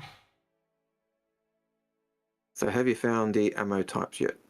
No, I've given up on finding them. I can't. Yep. I had a quick look. There was a list of them. What I was looking for is someone that I talked to recently had stuff on the line of 5, and it's not quite the systems that were coming. There was one that wasn't in the line of 5, and I'm trying. Is it Castor or Casa or something? Yeah, there's a couple that kind of could be options that. So normally the line of 5, I think, goes. I had a list that this person had sent me of the confirmed systems for 1.0 type of thing, and I'm just trying to find it because there was a lot of communication between me and this person, and I can't find it right now. There's too much. But yeah, I was going to say that the line of 5 seems to be changing. It's not a direct line anymore. It's a little squiffy. Look, I always said, they don't need to do a direct line of 5. Like we always thought it'd be a direct line, but they could have always done exactly what they did with, Levski originally. Put it in, Levski was in Stanton for ages until they went, no, we don't need it. So they could just say, yeah, we've got this system, this system, this system, this system. They all link together at the moment. That's not what it's going to be eventually, but at the moment, that's what we've got. So, yeah. Sorry, I'm trying to do 2 things at once, and this is not. Yeah, okay. No, I know that feeling well. I'm doing that myself at the moment. Oh, there we go. But we always looked at it and went, Stanton, because we're in Stanton, Stanton's going to be one of the 5. We then looked at it and went, okay, well, what comes after Stanton?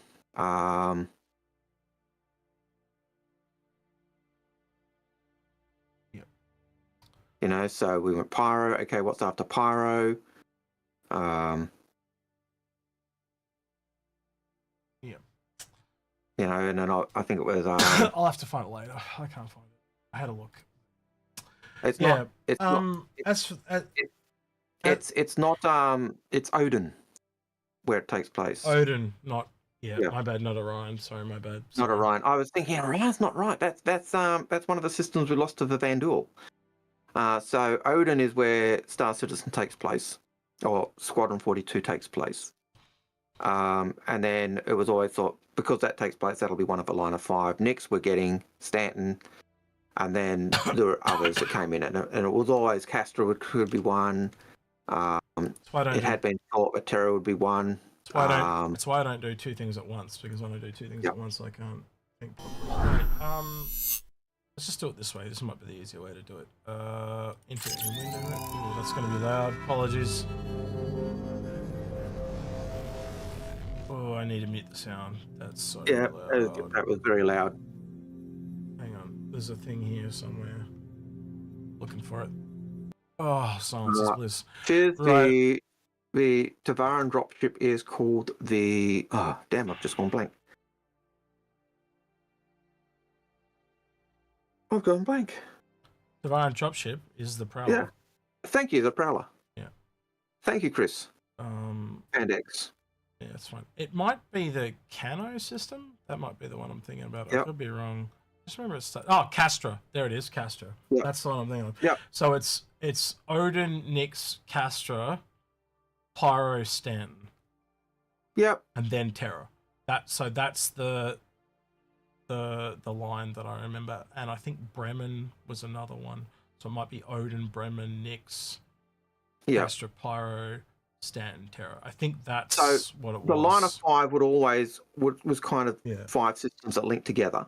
And there are options for Castra, there are options for Bremen. Bremen makes sense because Bremen is part of a Bremen railway, or beltway, which people used to use to get out of the no, it's not Bremen because it's not connected to Odin. Like there was 2 of them, and I went, they're not in the line of 5. I know Castra is one of them. The Castra makes a lot of sense. Bremen is linked to Nyx, though. Yeah. Maybe it was also. Fuck, man, I can't remember. I'll go find it. But I just wanted to share it with people because I found it really interesting. Because like for the longest time, we've just assumed it's this line of 5 here, right? Well, the line of 5 was always. There was always the 3 that we knew.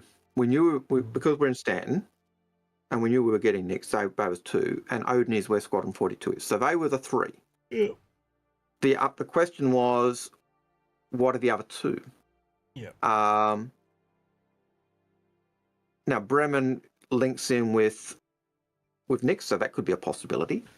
I'm just talking because I had a list from a source, and I'm pretty sure Castra was on that list.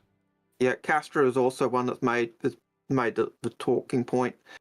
Terra has always made the talking point. Magnus could also be one. That's where Drake is headquartered. Do you know what's special about Castra or not? What does it say? Information. Zoned as a staging area for the naval bombers, Castra was a key military position along the Peri Line during the Zion human tension. Some random bunch of years. Once the Oroki Treaty was recognized by Imperial Toy, the USC largely demilitarized the system and opened it up for public habitation. Castra experienced a boom in population thanks to the experiencing real estate that opened up. So it sounds like it's a more civil. So again, if you're looking here, how Pyro's lawless, Stanton is kind of like the business private hub. Enterprise. Yeah, so this is more of a civilian hub. Yeah, and the other thing that makes Castra one that fits into that line of 5 idea is it's on the border with Zion space, and so you've got that aspect as well. So it's one that fits. There's you've got, but we know. I think, and this is speculation, but this whole thing we know basically Odin, Nyx, and Stanton. Right, they're the 3 that are set in stone because we're in Stanton already. We've got Nyx. We're getting Nyx. Pyro as well. So there's 4 sorry, of them not in stone. Nyx, no, Pyro. Yeah. Sorry, with Stanton, Pyro. No, Nyx is definitely in there because they've already shown that they made Delamar. So that's definitely there. So it's those 4 are fixed. And because we know Odin is where Squadron 42 is, that's always been assumed Odin would be in. So you need to go to Nyx to get to Odin. So that goes Odin, Nyx, Pyro, Stanton, and then the last one is the one in up in there. Do you go out to Kellogg from Odin? Do you go down to Tanger from Odin? Do you go to Castra? Do you go Terra? Do you go so? Or do you do totally different and say, the 5th one, we're just going to have a temporary jump point to Lear. I think the second one was Terra. I think that's what I've. So it's Odin, Nyx, Castra, Pyro, Stanton, Terra, and I know other people have. I know Paul talked about Magnus a lot. Where's Magnus? Magnus is down here. Magnus is off Stanton.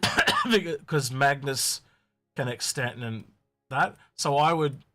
But I just remember in the list there was one that started with C, so I'm pretty sure it's Castra. Magnus makes sense because it's where Drake are. Yeah. Terra makes sense because that's where a lot of the other companies are, and it's also the kind of Byzantine capital. So it's like Byzantium versus Rome. So Earth being Rome, Terra being Byzantium. Yeah. So that makes sense. But yeah. Just remind me when we go to the UK this year and we sit down at the bar that I've just got to subtly put you and Piss Poor Pete next to each other and mention the Terra system and the Sol system and just sit back and watch the two dogs fight. I'm just going to do. Because he's a terrorist, isn't he?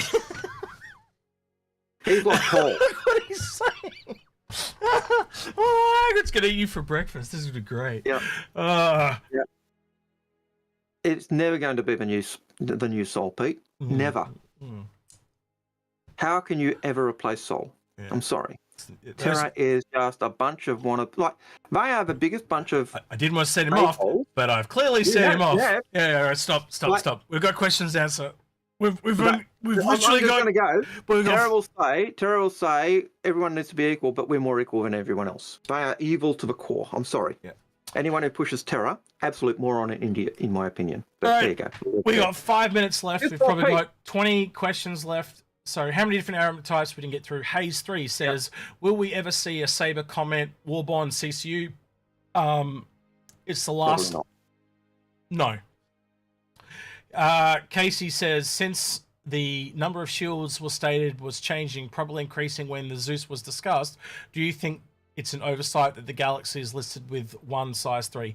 No, because they've upped they did a weapons pass on the Zeus. They hadn't done anything else yet. So everything else has got to come up to the level of the Zeus, essentially.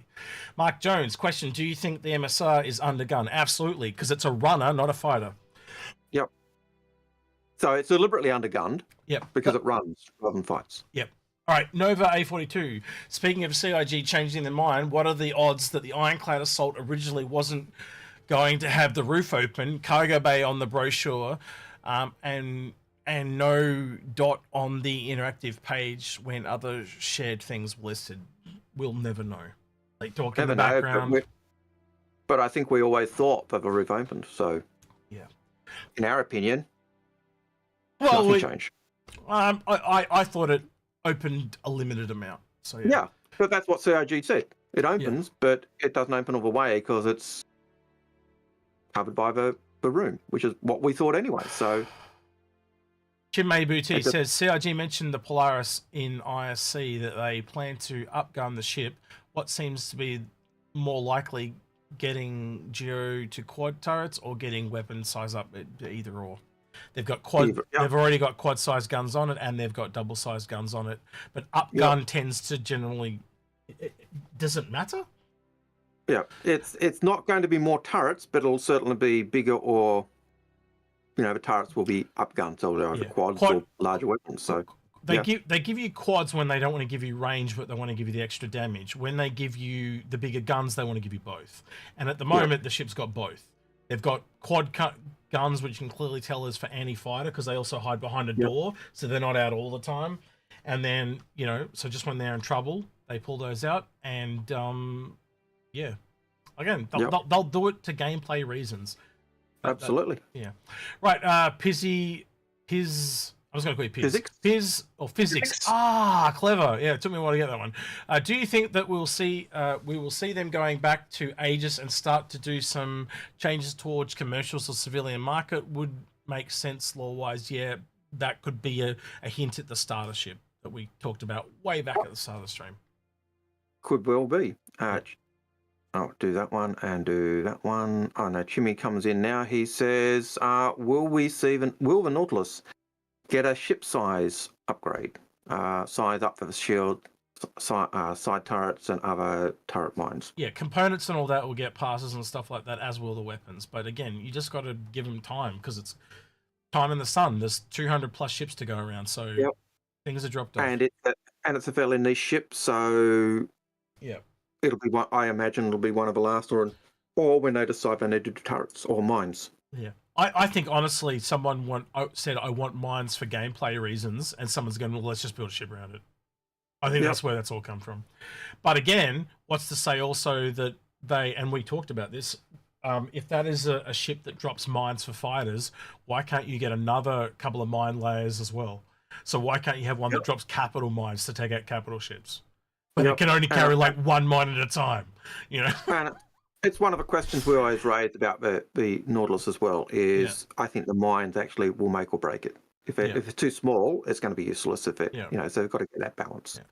So I've got a CCU and I'm just sitting on it, and I think that's the wise move with almost every ship in the game at the moment, because you can't protect yourself when you buy the ship outright, and you see people going, "Oh, that came out and it sucks," and they want to melt it. So what do? Don't buy the ship, buy a CCU and melt it. You know, and then if you want to get it, you can connect the gap. Oh, I bought a Hornet Mark 1, or when it was just a Hornet, and now it's an outdated ship. Oh, bugger. You know, so... Yeah. Noctis Actual says, should we consider solo players will always have AI crew? I can't imagine a player playing solo with an AI crew would be a majority. Well, if you're in a Polaris, you don't need AI crew. I think that if you want to really go solo, that's what the starter ships are for. But you've got to give people it's basic logistics of how humans work. If I'm on my own and it's just as easy being on my own, what will motivate my fat ass to get off it and go play with other people? You've got to give me an incentive. If you don't give me the carrot, I'm not going to chase the stick. Or you know the donkey with it. You get what I'm saying? Yeah. I know you get what I'm saying, but I think they get what I'm saying too. And I think the Polaris is a classic example of where that's the case. I think a Polaris with 6 crew, you could manage with AI crew, solo. Yeah. But the Polaris had the max crew of 14. Yeah. And if you want to get the most out of your Polaris, you'll go with 14 people or 14 crew, which means you're going to have players. Yeah. So I think that's the ideal ship for solo / multi-crew gameplay, in my opinion. Realistically, you can struggle and do solo stuff, but if I had a Polaris and it was my own ship, like that guy said earlier, I would essentially be doing missions to earn me a ship that I can do on my own, right? And you would probably do that much quicker and have a much more profit, and then just go get a ship that you want to play with. And I think in his case, he's going to end up finding friends and playing on his Polaris. Yep, but I think even if he's playing in safer space, like not flying around Pyro doing as an advocacy agent, if he's playing by himself in fairly safe space, AI crew will enable him to earn money easily down. Yep. Even by himself. But also, again, what if he just doesn't want to do that gameplay all the time? Yep. Yeah. So again, use the bigger ship to earn something. Yep. And save that for when you want to do stuff with friends. I think at the end of the day, people are going to kind of get a little bit sick of AI because they're just not interacting with them. If they truly want to be on their own, because essentially working with AI is you're going to be telling them what to do, but there's no payoff. There's no social interaction there. So I don't know, man. I don't know. We'll have to wait and see. But from again, I'm not a solo player, so me trying to put myself in their shoes, I'm probably going to come up with the wrong thought patterns. I tend to be both. Yeah. I tend to like the solo gameplay at times, and that's why I think that I think the AI crew, if I've got to be able to run my ship and do the base things I want to do, I can do solo. Yeah. But what makes the Polaris really unique to me is I can run it solo with my NPC crew, but if I want to get the most out of it, I'll go for 14 crew and I'll have players with me. Yeah. And if we have full players, then great. But if we don't have a full crew of players, then we've padded out with our NPC crew. And I think that's the advantage and the beauty of those multi-crew ships. But I don't think engineering does not bring the skies falling and the end of the world for those bigger ships. That's probably the biggest thing to really try and stress.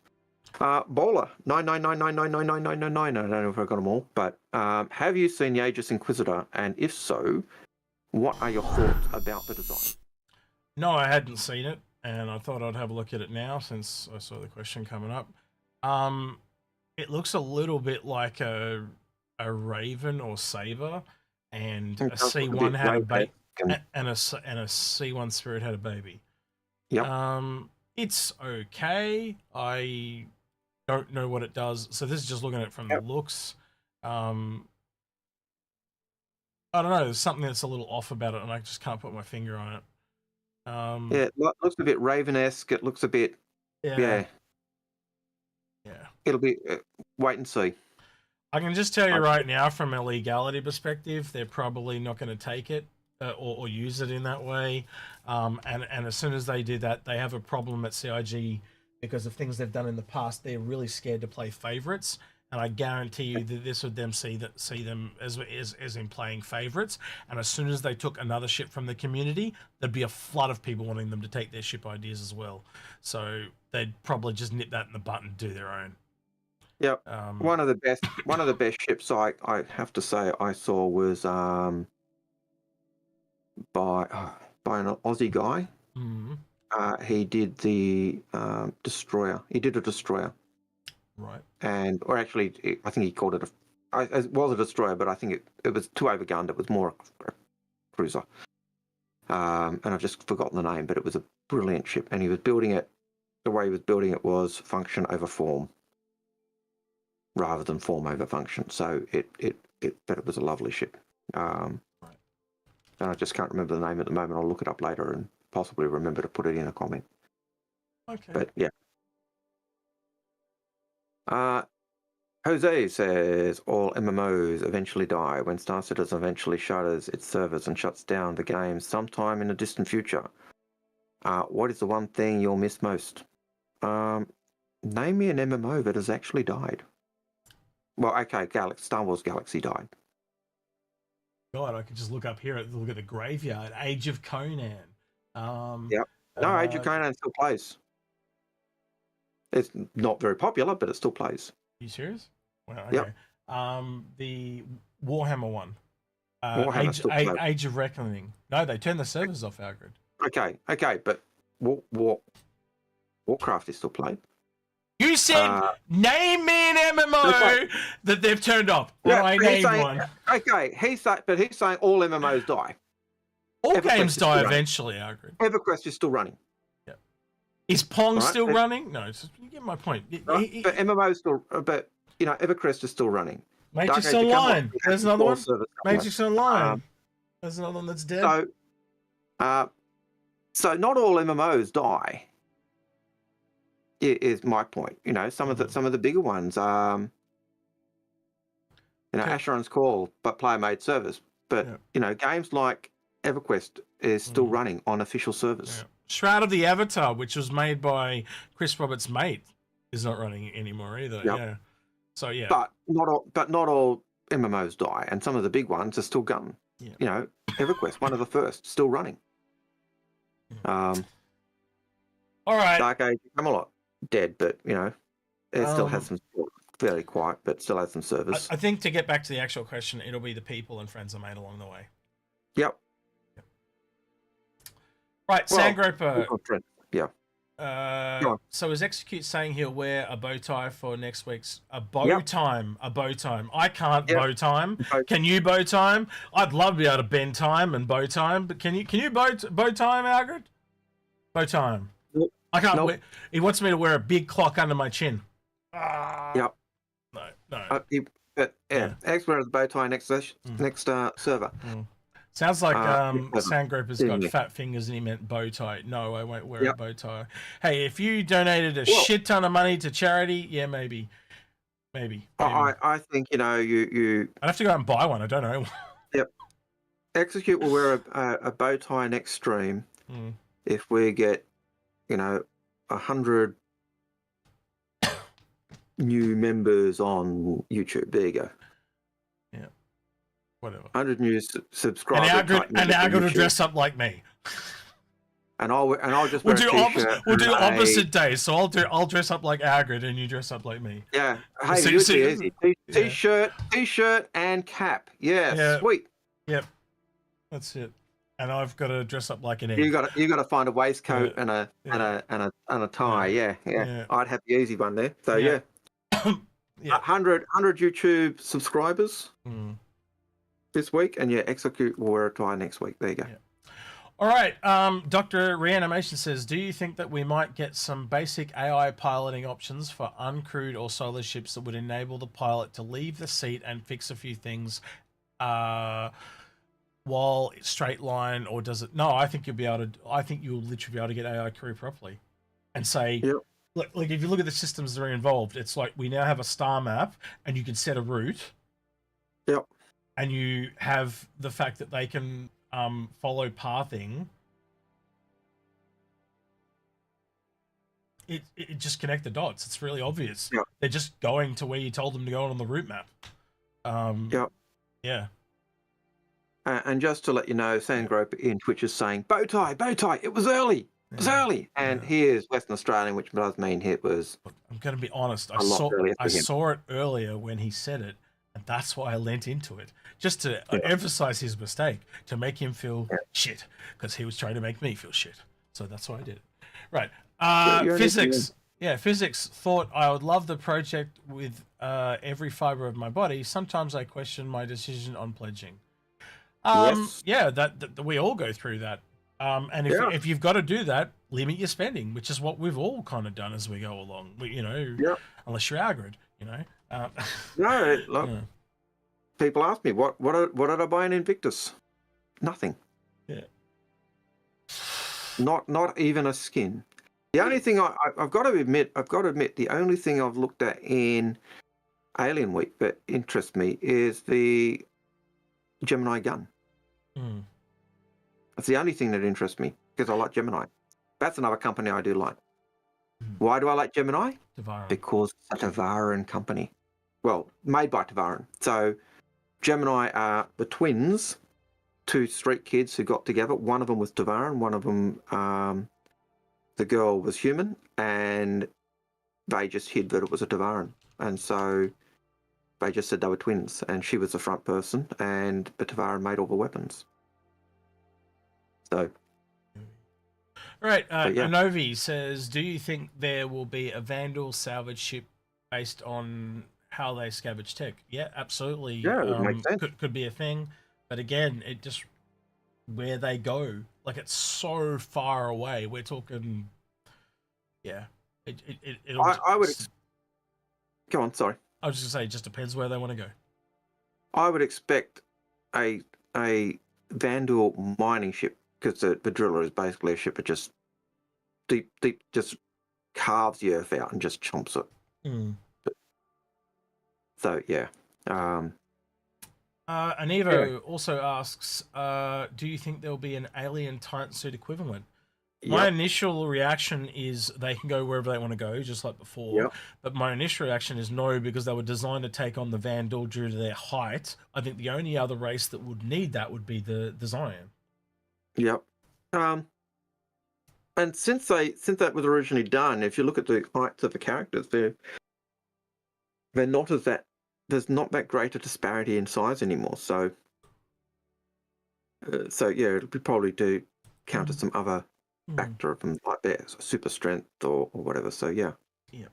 Right. Physics says, do you think they'll flesh out stealth gameplay? Will there see some more medium and large stealth-based ships? Absolutely. Yes. Again, there's just so much out there that they've talked about, but not flushed out their gameplay as they've gone into it. It's a priority list, and as you go down the priorities, they'll just get knocked off. Mortal Kombat Fight Club Sophia. Last question of the day. How much info has CIG released around the point defense system on large ships? Will there be effective? Algared, I'll let you take this one. The very first information I can recall them telling us about point defense systems was with reference to the Phoenix. And the Phoenix was said to have a size 9 turret. And they explained that size 9 was for point defense systems, and that was the system they gave everything. That's since been changed.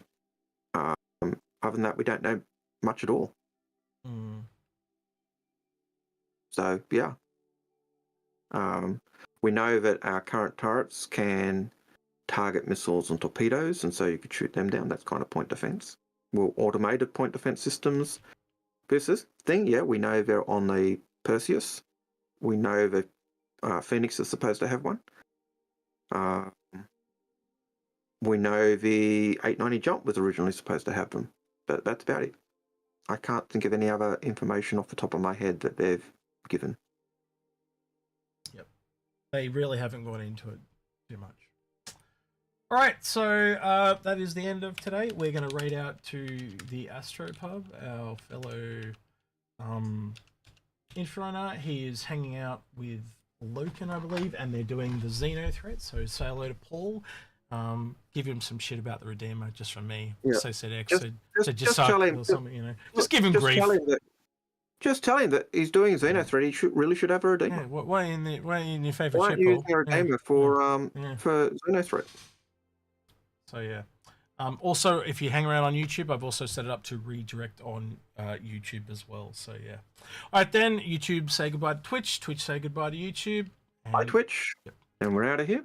I gotta move the mouse. Yep. They're gone. Right, cool. They're gone. As for you guys on YouTube, don't forget to like, subscribe, ring that notification bell, and thank you to all the people that went the extra mile at the end of the video on Patreon. And stay along for the redirect or raid to the Astro Pub as well. Right. He's been Algared. He's been Execute, and we're out of here. Take care. See you, citizens.